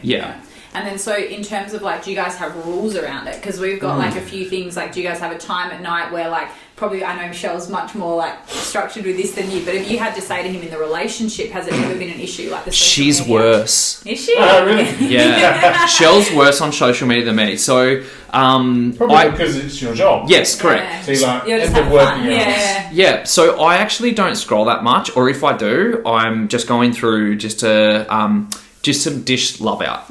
Yep. Or like just a dish love out. That's what I'm doing. I always post around 7 p.m. and I may scroll for about half an hour around that time. We usually have stand-up comedy on. And so by that stage I'm probably engrossed with that or watching MMA or doing something. And by not long after that, we're in bed and put on a meditation track. It's good. And phones out of the bedroom? What's your rules? Nah, my phone's in charge. I sleep with headphones in, and I listen to Joe Rogan podcast every night to put me to sleep. You can go to sleep to that. See, if I have to. If I subconsciously know my phone's next to me, I don't sleep well. Oh, really? So mine has to be in the bathroom. Okay. So it's far enough away where I can't reach it, but I can hear my alarm. Okay. Because if I literally have it next to me, I will be thinking there's things going off. Even though it's on silent and all of that. But it's just a subconscious thing. I've got a lot of clients who are the same. Okay. If it's not in arm's reach, they don't think about it because you can't just roll over and go. No, I don't have that compulsion at all. I literally put on Joe Rogan and his voice, and I'm talking like 3 years or so every single night. Oh. That's how I go to sleep. And for some reason, his voice, just because I'm used to it, it just puts me to sleep. But I guess the difference, which I didn't really explain, is it's not so much just social media for me, it's work. So I have my clients messaging me my emails, and if I know that's there, because I don't, like, first thing I don't want to do is Instagram. It's usually actually me tap, replying to clients. Yeah. So that's why I have to have it away. Do you work as soon as you wake up? I like to, it depends on the Close. day. It really depends on the day. So Monday, Tuesday, yes. Okay. Because they're check-in days. Yeah. So they're like hectic, and then I like to go for, after I've done like maybe 5 or 10, then I'll go for a walk or something. Yeah. Sure. Whereas on every other day of the week, I actually like to do something active first. So Okay. whether that be gym or dog walk, because I'm trying to train more in the morning because my energy seems to be a little better with pregnancy. Yeah. But yeah, I'll try to do something active, and I prefer, I'm much better if I do something active first, like Yeah. brain function, everything. And when I'm doing that, try not to be on social media, but then also at the same time, sometimes when I walk the dogs, it's actually a good time to get my shit done for the day. Definitely. But I have other days, to be honest, where I just go for a walk and I don't want to be on my story. I just want to Okay. be with my dogs or put in a Friends. podcast Yeah. or go with Sean. So whenever we go walk the dogs together, that's the one time I don't take my phone. Yeah. Usually you'll never really see us walking together. No one ever sees that on social media, and there's a reason for it. Okay. I leave my phone at home. Yep. And we'll You go do walk that. the dogs. Yeah. She does that. She doesn't walk with her phone. Yeah, I set a rule like no social media while I'm eating, so I'm like Yeah, present no while I'm social eating. media. Otherwise, you're just mindlessly eating, and then I'm hungry. I'm like, Yeah. you didn't Yeah. even like remember eating your food. Yeah. And then I'd say 95% of the time, when I go for a walk, phone's at home, Yeah. and just like have that sort of time out. Yeah. Otherwise, you're Yeah. like The forever. brain never switches Yeah, off. exactly. Yeah, So- you don't have that off time, and I think that's important. And again, if it's like a really busy day, I'll probably do that. Yeah. So if it's a day I know where I'm going to work till midnight, then I'll try to at least have half an hour where I'm just like zen, you know. So I never work till midnight, right? Yeah, we're I'm not a late worker at all. I used to be, and then when Shell and I moved in together, she's an early sleeper, so I became an early sleeper. But I wake up at 4:30 or before. so we're not those people. So- We're up at like 7. Yeah, see, Used to be. that's my peak time, and as soon as I wake up, I literally jump out of bed. Like, I am fucking excited to get up and get my coffee, have my nicotine gum, and by the way, that's the hack to life. Have a nicotine gum, and I will just stand there at my computer, and I reckon I'll smash out work. I have a list of everything which is going to make my day successful as far as the minimum requirements of what I need to get done.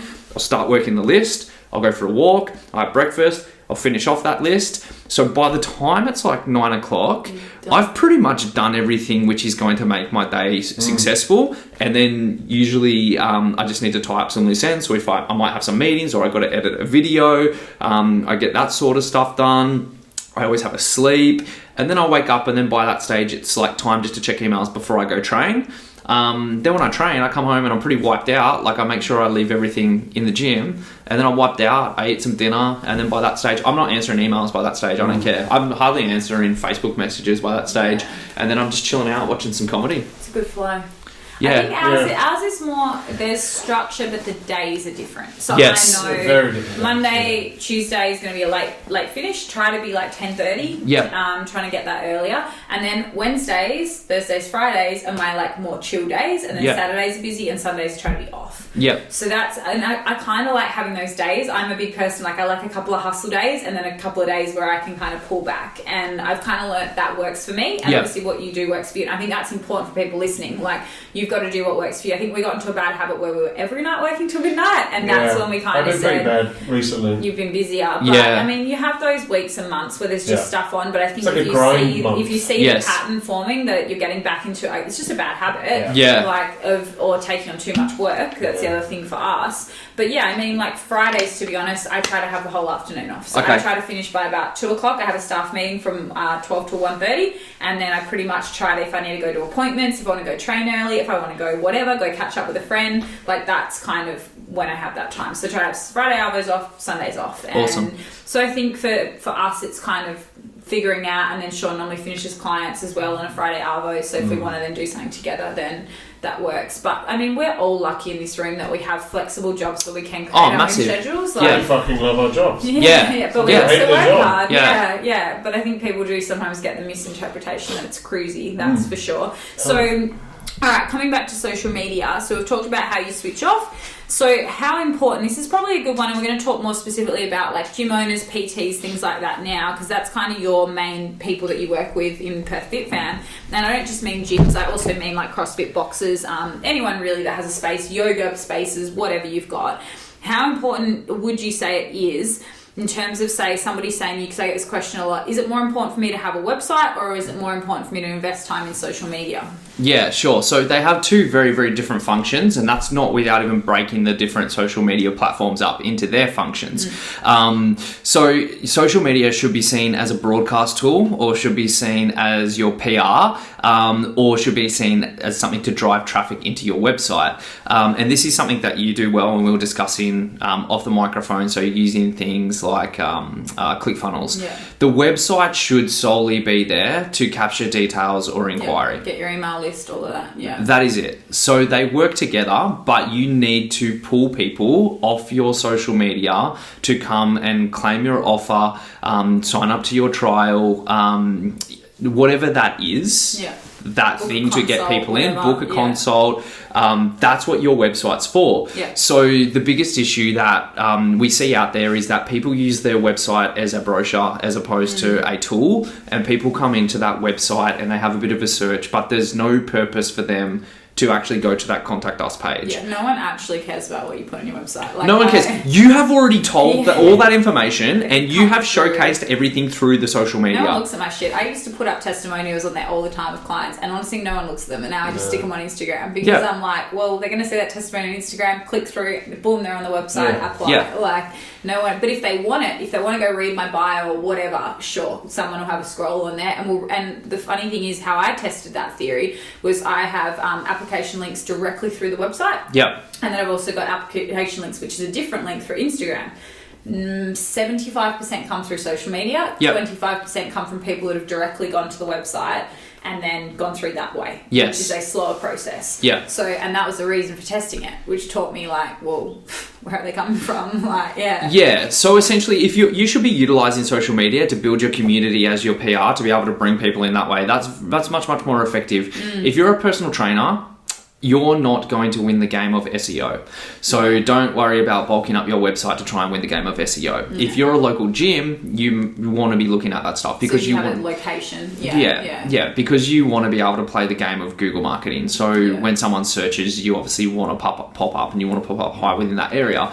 But as far as like a personal trainer, you should just have a simple landing page. Yeah, I think online coaches as well can be a little different because you do want to have someone type into Google female online coach and you kind of want to be up there in the rankings. If you do that at the moment, Lauren Simpson is number one. Oh, you're not playing with Lauren Simpson. I would say if you're an online coach, you do want that to happen, but you are not coming up the top unless you have a super good niche. Yeah, exactly. And she also has a massive marketing team. So again, smart. Like she has a whole team that work for her. That's so amazing. You got to think about all of that stuff. It's not because of just her Instagram. It's also because she has paid employees that run her social media. She's very good. So smart. So, okay, so you're saying it's important to have both, but probably more important to build the social first because you got to get people on and then you can then direct them and lead them. Tell the narrative. So actually, Gary Vee does talk about it. I think he calls it like the jab, jab, hook principle.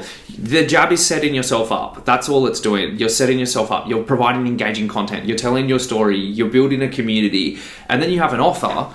And then every so often you throw out the hook, which is what I call a conversion post. And that is providing them some reason to be able to enter their details, to come to your gym, to join your webinar, to come in for a free personal training session, get something of value, but you only ever throw that once you've set it up for a job. Throw that in every post and you will be losing a lot of followers and engagement. You just look like you're just selling and that's all you care about. It's desperation as well. Yeah, exactly. It's funny because I don't actually very rarely on my story say apply for coaching. And the funny thing was just didn't do it for ages because we were busy and I was like, I don't need leads, cool, like whatever. And then randomly about 3 or 4 weeks ago, I was like, I'll just whack it up for funsies just to say, hey, we're taking in some clients. got like 40 applications in Yeah. there. And I was just like, but if I did But that, you provided so much value in advance. And if I did that every post, no one would apply. No. You know? Because Not at again, all. it's just like, it's not to then say, oh, we're so busy, we're not taking on anyone. It's just like people aren't aware of it. They're just too busy consuming, and then you randomly throw that in there. Yeah, so this is when I go through the course, what I tell people is I'm like, hey, what I want you to do is once you've established your voice, once you've got stuff going, I want you to throw out a conversion post, like once you've set up your offer and everything, because people are scared to do it because they're scared to sell.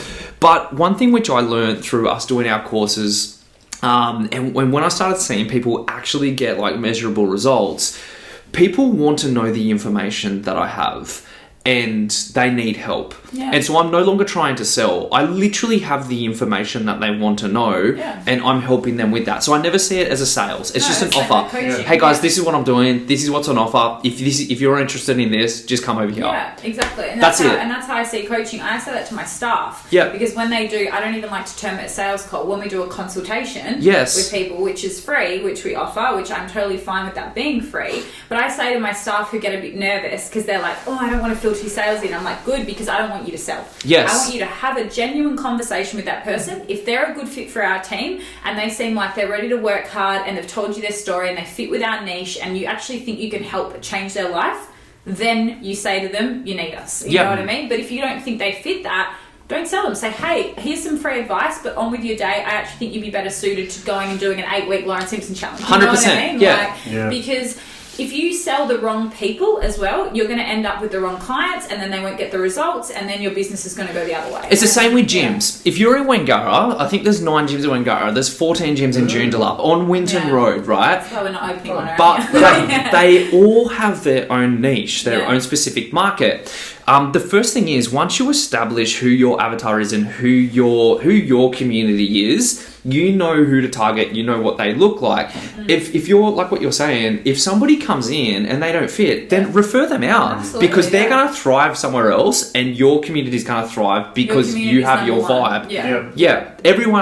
Everyone is so complimentary, but most people that own gyms don't understand that concept, and then they don't even begin the marketing process, and they look at each other like competition. Same with PTs. PTs in a gym are exactly the same. Yeah. When I used to work in a gym, I was like, well, if I got a bloke come to me for Olympic lifting, I'm not going to go, I'm going to go do a course on the weekend and then coach Olympic lifting. Yes. Like, even though I've done a course, I still wouldn't coach it. No. Because I'm not qualified enough. It's not your jam. It's not my jam. That's It would stress me out. I'd have to like prep for that session and like be super organised rather than, and I practice my own snatch. rather than like a girl being like, I want to...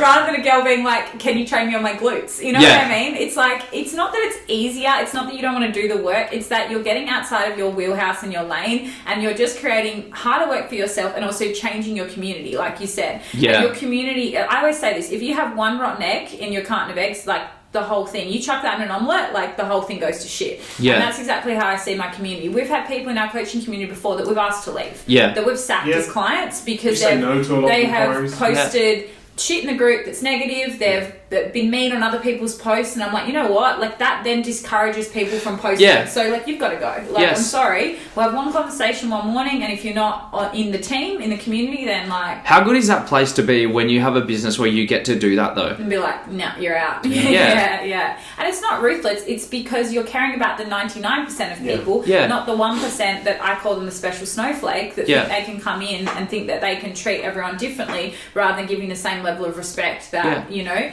or they expect you to coach them different to someone else when you want to give the same level of service to all your clients. And that'd be the same with you when you're working with businesses on their social media. It's like, you know, if someone's super demanding or going above what's the expectations or boundaries, then you're going to be like, hey, like I'm in a situation even if it's Perth Fit Fam like sponsored content, if I'm not vibing on it, I won't do it. Like I said, I'm very selfish. If I genuinely don't want to do something, I will never do it.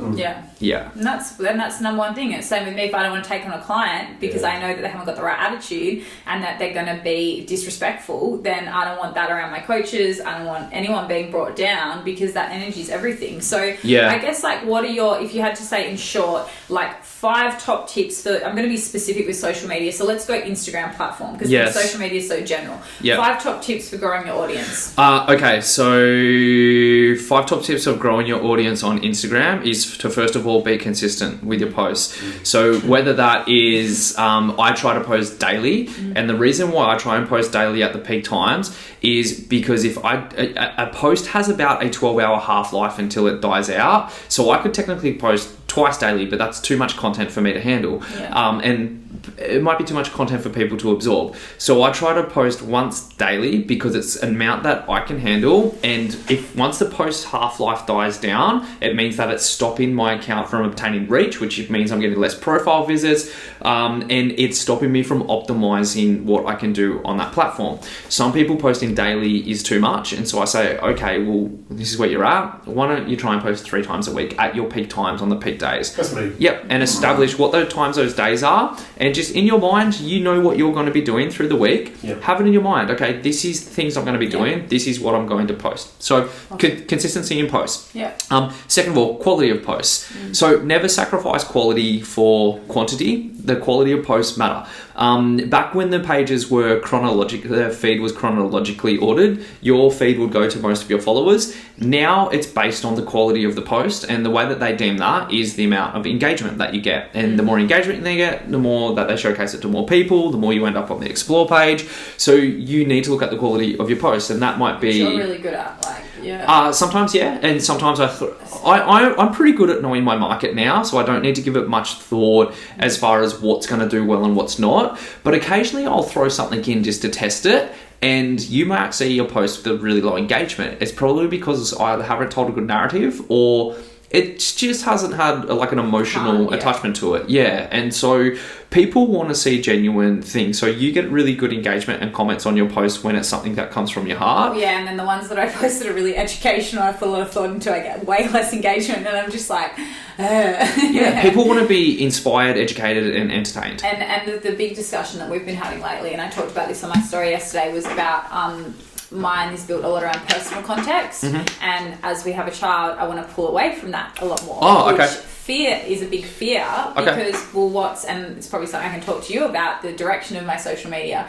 But when I have a daughter, I don't want her to be all over my social media. Then but then people want to see that because they've followed the journey. Fuck those people. Yeah. It's like, if you don't want to do it, then don't do it. Think about Sebastian Oreb. He rarely has photos of his daughter on there. I mean, I'm going to have her once we, have a gym in there lifting some badass weights. She'll be on there occasionally, but I don't want to be the reason why people follow me. And the hard thing is, since we've done the whole pregnancy journey, more people are following that journey. Yeah. And which is not a bad thing, and I appreciate it, but at the same time, I don't think that it provides the same content value as to why people would then follow through into coaching. From a business standpoint, it doesn't correlate as much. Yeah, I'm a big fan of bringing people along from the journey, but you've got to want to bring them along the journeys that you want to as well. Yeah. So my dog passed away at the start of the year, and I was really glad. I didn't have social media at this stage, and as we were going through the process, I had a thought which came to my mind where I thought to myself, I'm really glad I don't have personal social media, because if I did, there would be something in the back of my mind thinking, what am I going to post?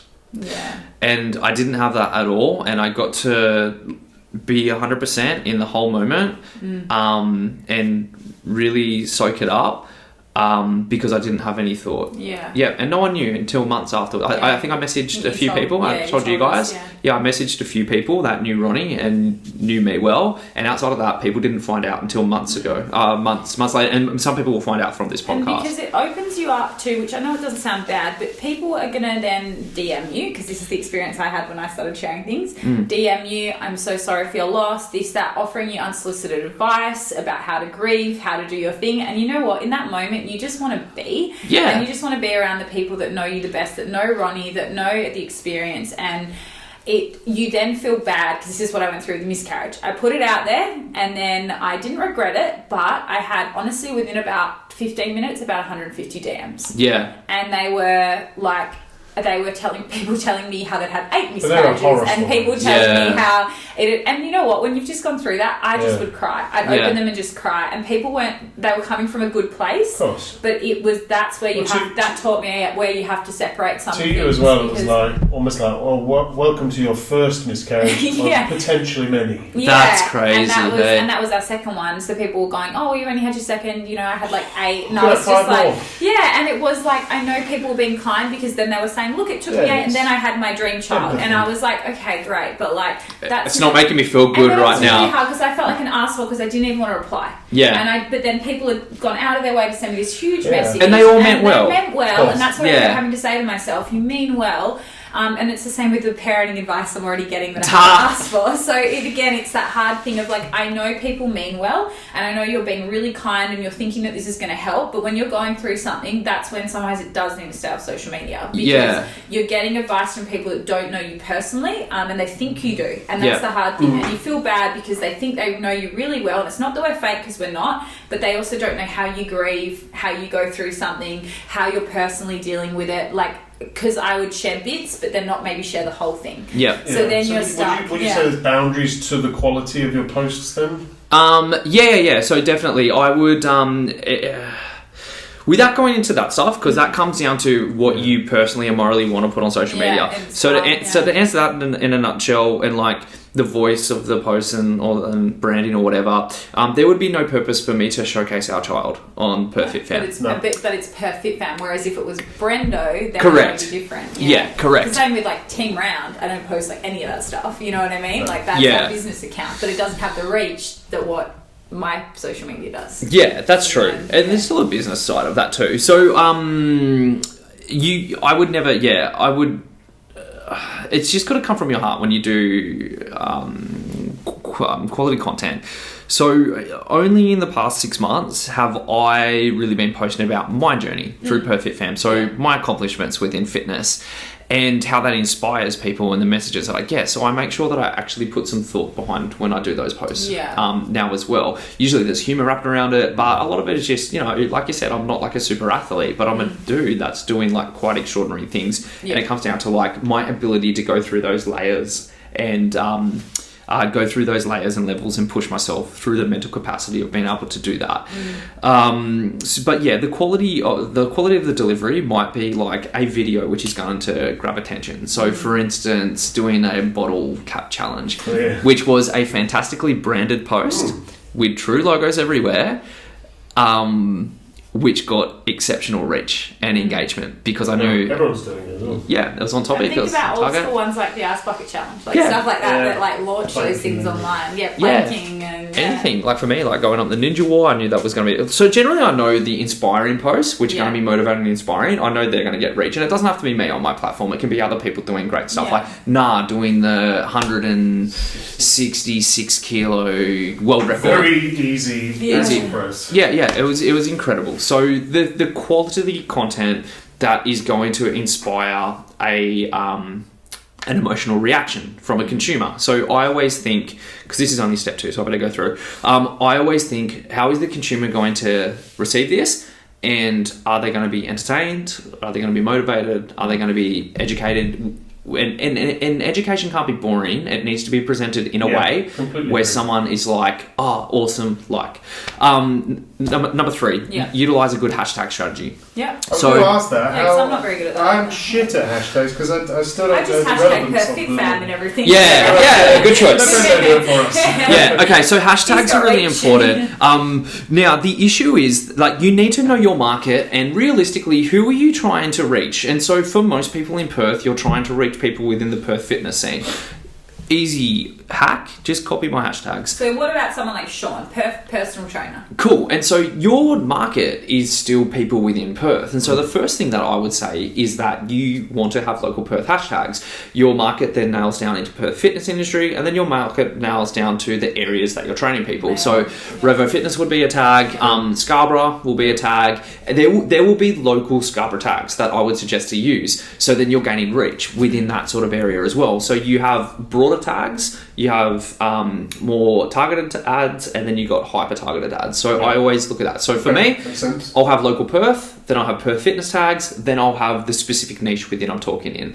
Now, people that put generic hashtags like gym, motivation, bench, fit, they're shit hashtags to use because number one, if you do get people coming through on them, they're probably bot accounts, which means that you're going to be gaining truckloads of bot accounts instead of engaged followers from all around the world. So your followers aren't quality. So if we see I don't have any bots on mine. Does that mean I've not made it? No, you haven't made it yet. Nah, it's probably because you've like rarely used hashtags, so you haven't given the bots a chance. You Yeah, don't yeah. post nudes either. That No. gets a lot of bots. Well, I do my yeah. walk with my top off. So if you were like someone like, because I find it hard because mine is so big, like my Yes. reach can be females literally anywhere, like more specifically Australia. Yes. So then what would you then recommend there? I would find the hashtags within the. You will be your unique self, but you will be within a group of people such as Lauren Simpson, Try these to sort of get girls. their niches, yeah. Yeah, so I would be seeing what are the hashtags that they're using, because they may be using hashtags like Oxygen Magazine. There would be like for instance a branded hashtag, Yeah. Oxygen AU it might be called. Yeah. There would be what clothes? Lululemon's not your market. Lorna Jane. No, hey, Lana Jane. I'd wear Lulu. Okay, Lululemon. Yeah, Muscle Nation, Lulu, the main brands I'd wear. Yeah. Yeah. So there's still hashtags within your niche. Yeah. Of what females are doing or utilizing within the niche that you're trying to get. They're the ones that you want to do. You don't want to do broad hashtags, because all you're going to do is end up with a whole bunch of unengaged followers, and it's about the quality, not the quantity. Interesting. Yeah, it's probably something I need to give more thought to. Yeah. We'll just get you for some tips Was that after all this. three? That was 3. That's right. I'll do 2 quick ones. Yeah. 2 quick ones. So Content, you hashtags, and consistency. Yeah. Yep, utilize stories Yep. in an engaging way. Don't be afraid to get in front of the camera and build a relationship with your audience through stories, so they get to see the personal you.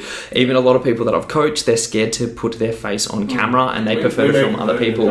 You have to. You have You to. didn't want to do it when we first started dating. No one wants to Not do on it. Story. I just didn't want to do social media. It's Yeah, the at first thing all, that I yeah. say. Yeah, it's the first thing that I say is, hey, you need to get comfortable doing this, Well, it's not and you'll fear, get used though. to it. Like I used to present seminars in front of Was yours just 2,500 lazy? people. Yeah. But it was just laziness. Yeah.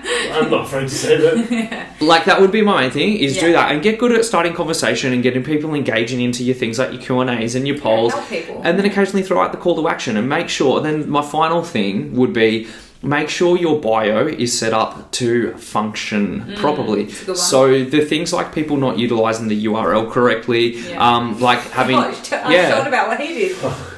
My contact was set up to a very old email. oh yes, I saw this. And then you went in, there was like Yeah. 260 All million these, emails. and all my clients would be like, I've been emailing Sean, he's useless at Yeah. getting back to me. And I'm like, But I haven't heard from them. yeah. And then I had to show him the other day how to just set the contact up Yeah. correctly. Oh, that's like funny. stupid shit like that. Like I had my phone number, linked to my old work phone. I don't want my phone number on there anyway. Yeah. But like little things like that people have been like, I've been texting you, and I'm like, You're not getting anything. Yeah. Yeah, so that's my The main bio, thing. yeah. Even the bio, like, explain, like, what do you do? Like, Yeah. tell us something about you, because that's your first impression. The first thing that someone's going to see is your username. If your username is shit, Irrelevant. that's not good. The next thing that they're going to see is your profile pic. If your profile pic is bad, it's not a clear photo so they kind of can recognize or see you. Or a logo or something. Or like a well done logo, so Perth Fit Fam. It's a recognizable logo when you see it pop up.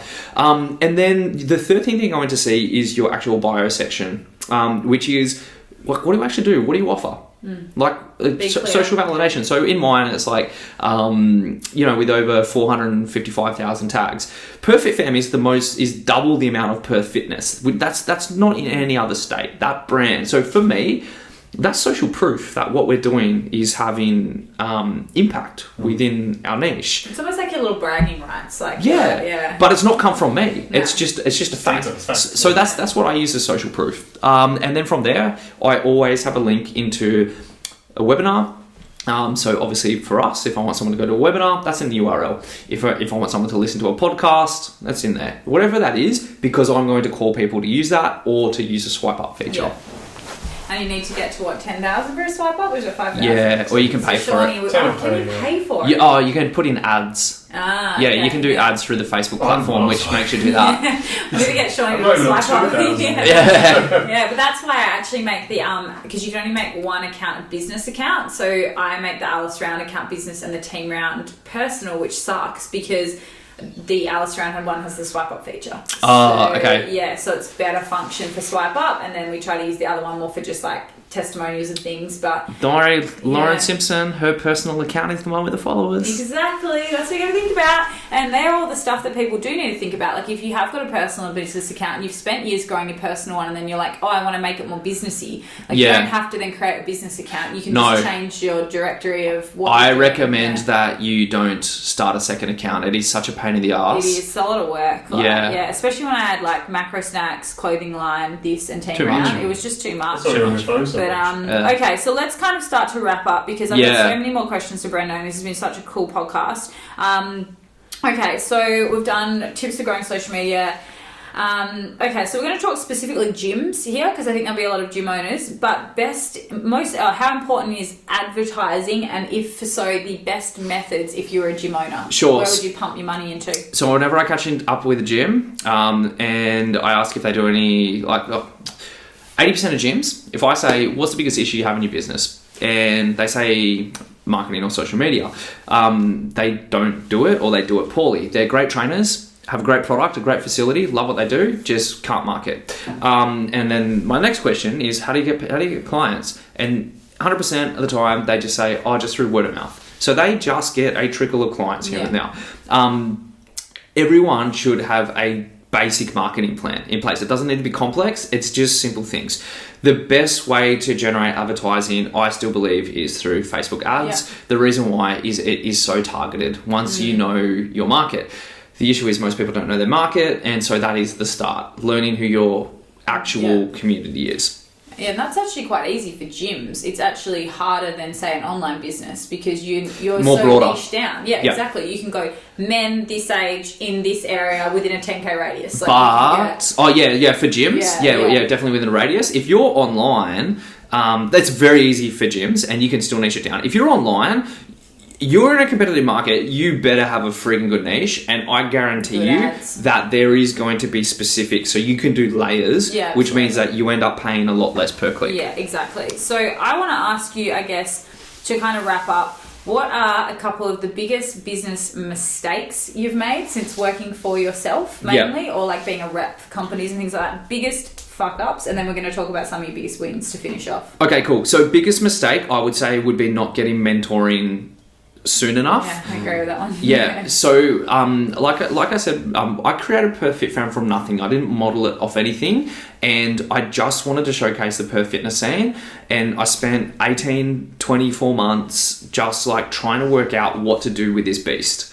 Getting jobs here and there, searching, trying to, going through all these different market validation, when really I should have just gone to a mentor who had done what I've wanted to do and then model off them. So this year we went through business coaching with London Real. Yeah. So he essentially started off as a local London podcast, and then now he interviews some of the biggest names in the industry. He did the whole thing with Dorian Yates. Ido Patel, so many people, and he did business mentoring. So Shell and I this year said, hey, we really need to do something with this. We have a great opportunity. Let's get some mentoring. And we got mentoring through him. And by the time we got through the end of that program, because I had no... outside of doing some private coaching, I had no thought or desire to do social media coaching. But as we got to the end of it and we went through this whole discovery, that's what people want to know from me, and that's what I have to offer. And then once we launched it, I think that we said maybe on the microphone, we ended up having more sign-ups for our courses than anyone else out of 96 people across the world. That created so much validation as to what we have on offer.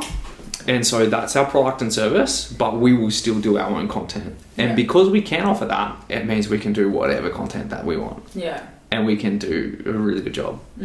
Yeah. Awesome. So biggest mistake is just kind of not asking for assistance or not looking at more education whilst you're going along. Not getting mentoring and then not working out what our core offer is early enough. Yeah. And I see that a lot with PTs, and that's why we created the coaching group, because a lot of these PTs are going, oh, well, I've Googled this and I've done that. And it's like, you need structure. Yeah. You need to go through a systemized approach that somebody that's already doing really well, like you said, in your space is kicking ass at. Yeah. And then you go from there. And it's the same with like coaches getting coaching from me, because they're like want to learn how to then improve their their clients. They should. Every coach should have a coach in some area. I don't mean just fitness, but like you might have a period where you have a business coach and a period where you have a coach who's more educated than you, and then those different phases. So I'll quickly just add in, and just with the coaching, it was that direct accountability. Like we had modules to do every single week. You had accountability. We're up at 2 a.m. in the morning twice a week. 2 a.m. business calls to London. But that accountability just make you take action, and that massive action has like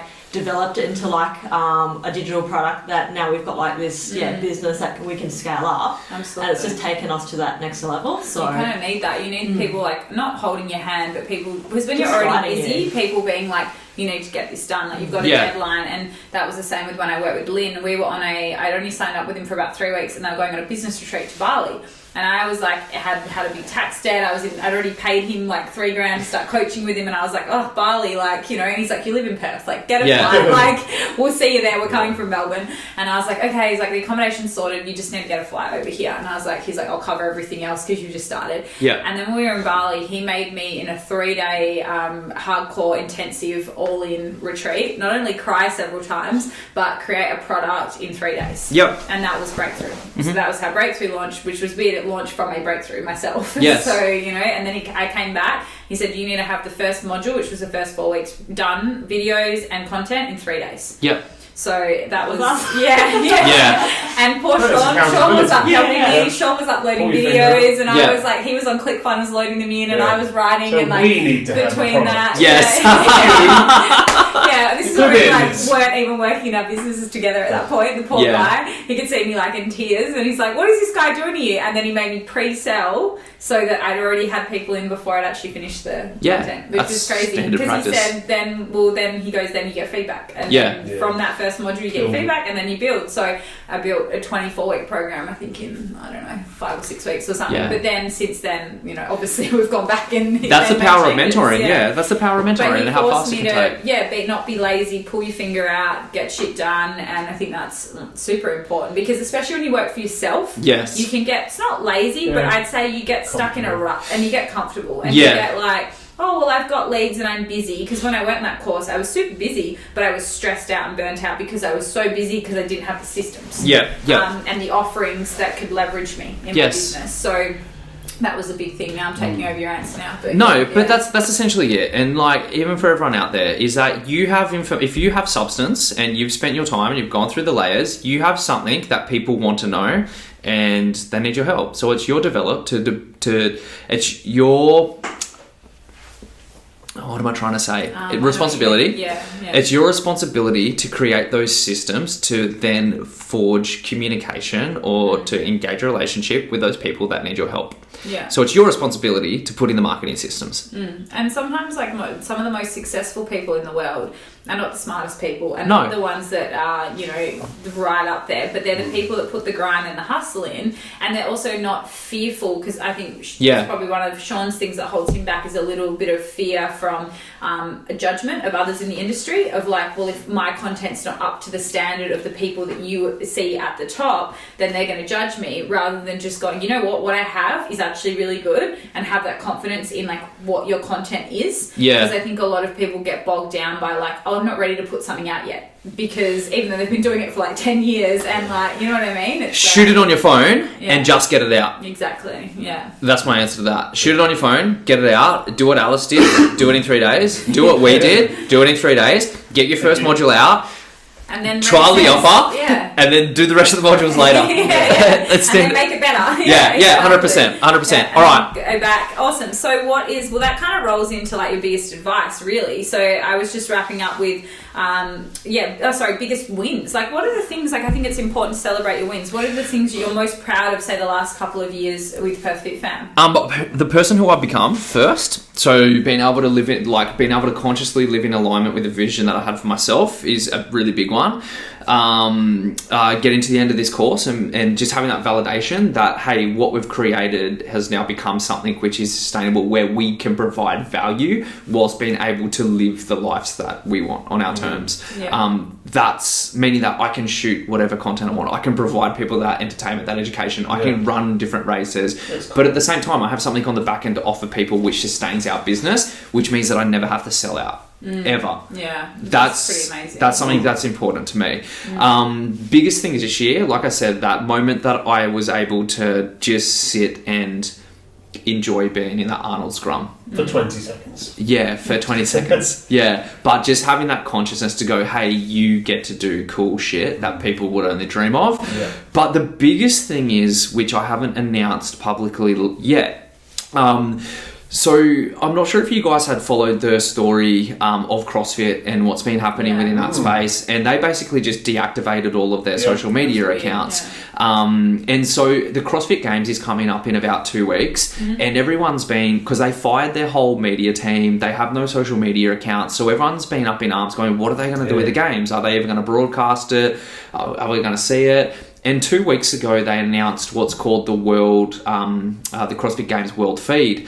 So they're going to have a broadcast company go in and shoot the events, but they're going to distribute that through a whole bunch of different key influential vloggers and publishers.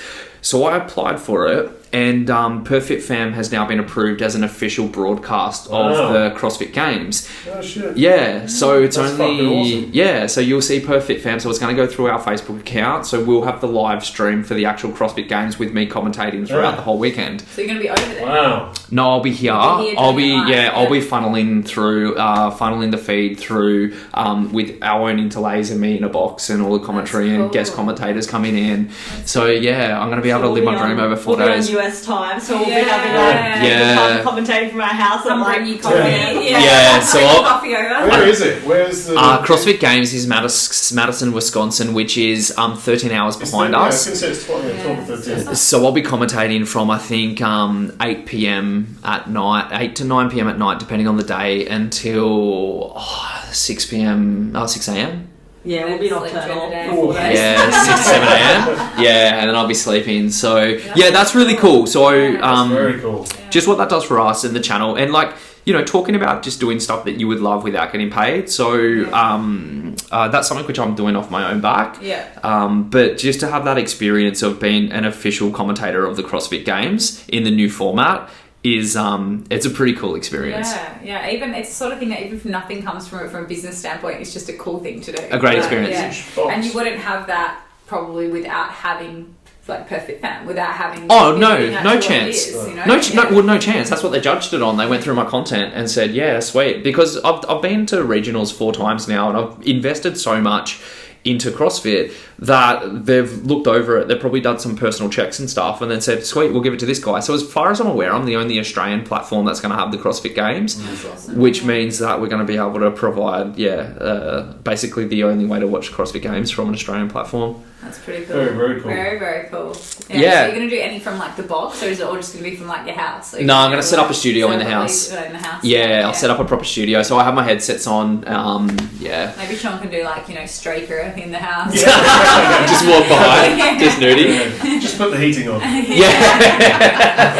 not a shower. There will be. Hopefully I won't have to go pee once the broadcast is on. You just have to do what I did in my webinar. I'll put a towel down. Just have a bottle next to you. You'll be fine. I definitely will. So I guess I want to finish off with actually tell people we're going to do our soft plug here at the end. So excellent. What is your course? What is it about? How long is it? Tell us a bit of an overview. Awesome. So recently we've been doing webinars, and also people have been jumping onto our Instagram Accelerator course, where we go through 6 modules of the practical steps that I actually use to build Instagram. So it's everything from setting up your bio to how to develop meaningful content, how to utilize a proper hashtag strategy, how to utilize Instagram stories, how to become a ninja with insights. Yeah, I think that's it. So with those ones. So we do have that course, which is Instagram Accelerator, which is available now. But the only issue that we found is that the webinars that were on a set time that were done live, a lot of people couldn't get to because they were personal trainers. So next week, or possibly by the time this is aired, we're going to have a pre-recorded webinar ready for the guys to be able to jump in. So they're going to be able to jump on and do that. And then in the coming couple of weeks, we will have a full small business course dedicated towards marketing for independent boutique gyms, as well as personal trainers, where we'll run through everything from customer discovery, building your website, how to shoot content, how to utilize social media, paid Facebook ads, reporting, and even up to how to set up and develop your own podcast to repurpose for content. Cool, Jesus. awesome. Yeah. And that would be good as well for anyone like doing our course, the Coaching Code, because we have a business unit in it, and it's more, ours is a lot more on actually knowing the numbers inside of your business and making sure you're actually making money, first and foremost. And then we touch on all those areas of Facebook marketing, Instagram, but we don't go too deep as what you probably do. So for anyone doing ours, it would be a good follow on, or even to just do the Instagram one, like the accelerator, to just have that little add-on to it specifically. And then like we don't really target like gyms in ours, it's more PTs and online coaches. So for gym owners that have asked us about our course, this is probably a better one for you to do than probably ours specifically. Sure. If you're good at technical stuff within your gym, like if you're good at training people and you're educated, but your gap is that you don't know marketing or that you want accountability with your marketing, then it's a course for you. Yeah. That's essentially it. Our goal by the end of this, so we're going to go through 8 weeks of accountability and take people through step by step, just to make sure that they get it. We'll have a limited group once it launches, but just to make sure that they're accountable to getting that done. But my goal is by the end of this for people to have an understanding of marketing so they can actually put a consistent marketing plan in. So they're not relying on word of mouth. They actually have a feed of new clients coming into their gym. So they can either grow their gym or they can put it on autopilot. But we want to teach them to be able to fish, essentially. Yeah, absolutely. You can't expect to just like learn stuff and then the work's done. And I think that's probably like is always my biggest tip for people in this space is like, you have to do the work. No one's going to do the work for you, no matter how much money you pay a mentor or somebody. I mean, you could pay them enough and they'll set up your ads for you, which is what I've had in the past, but then I don't know how to do them on my own, and then I run into problems in the future where you're having to spend so much money to not only pay for the ad but also pay for someone to set it up. So unless you're raking in a few mil a year, you're going to pay a marketing person to work for you full time. But until you're there, you need to know, and as a good business owner, you should know how to do everything inside of your business. Yeah. And even though you're going to still outsource when you get to those points, when you become successful, and that kind of, has probably happened for both of us, you can't do that unless you know how to do it yourself. Otherwise you'll just run into problems. And you don't know if they're doing a good job or not. Absolutely. That's one thing. KPIs. That's one thing which I love about having to learn. So I learned how to build websites. I learned how to do everything. But I know if someone's doing a shit job, if I ever need to outsource it. Yeah, absolutely. Yeah. I think that's it. That's cool. Everyone knows where to find me. Perth Fit Fam. You can find Shell at Shell Jeans. So thank you, Shell and Shauna are kind of the quieter out of our better halves. So usually it's me and Brendo taking over, but I guess thank you so much. And I think it's also really cool that you guys are at the point with the platform where Shell's been able to quit her job and now it'd be a partnership, because Shell's pretty much like the timekeeper and the organizer. She's called the gatekeeper. Her actual business description is a gatekeeper. Yeah, she's like, hey, we're podcasting. Yep, we'll see you then. Cool. Yeah. Gets him in the car. I can just imagine at home. Come on, Brendo, let's go.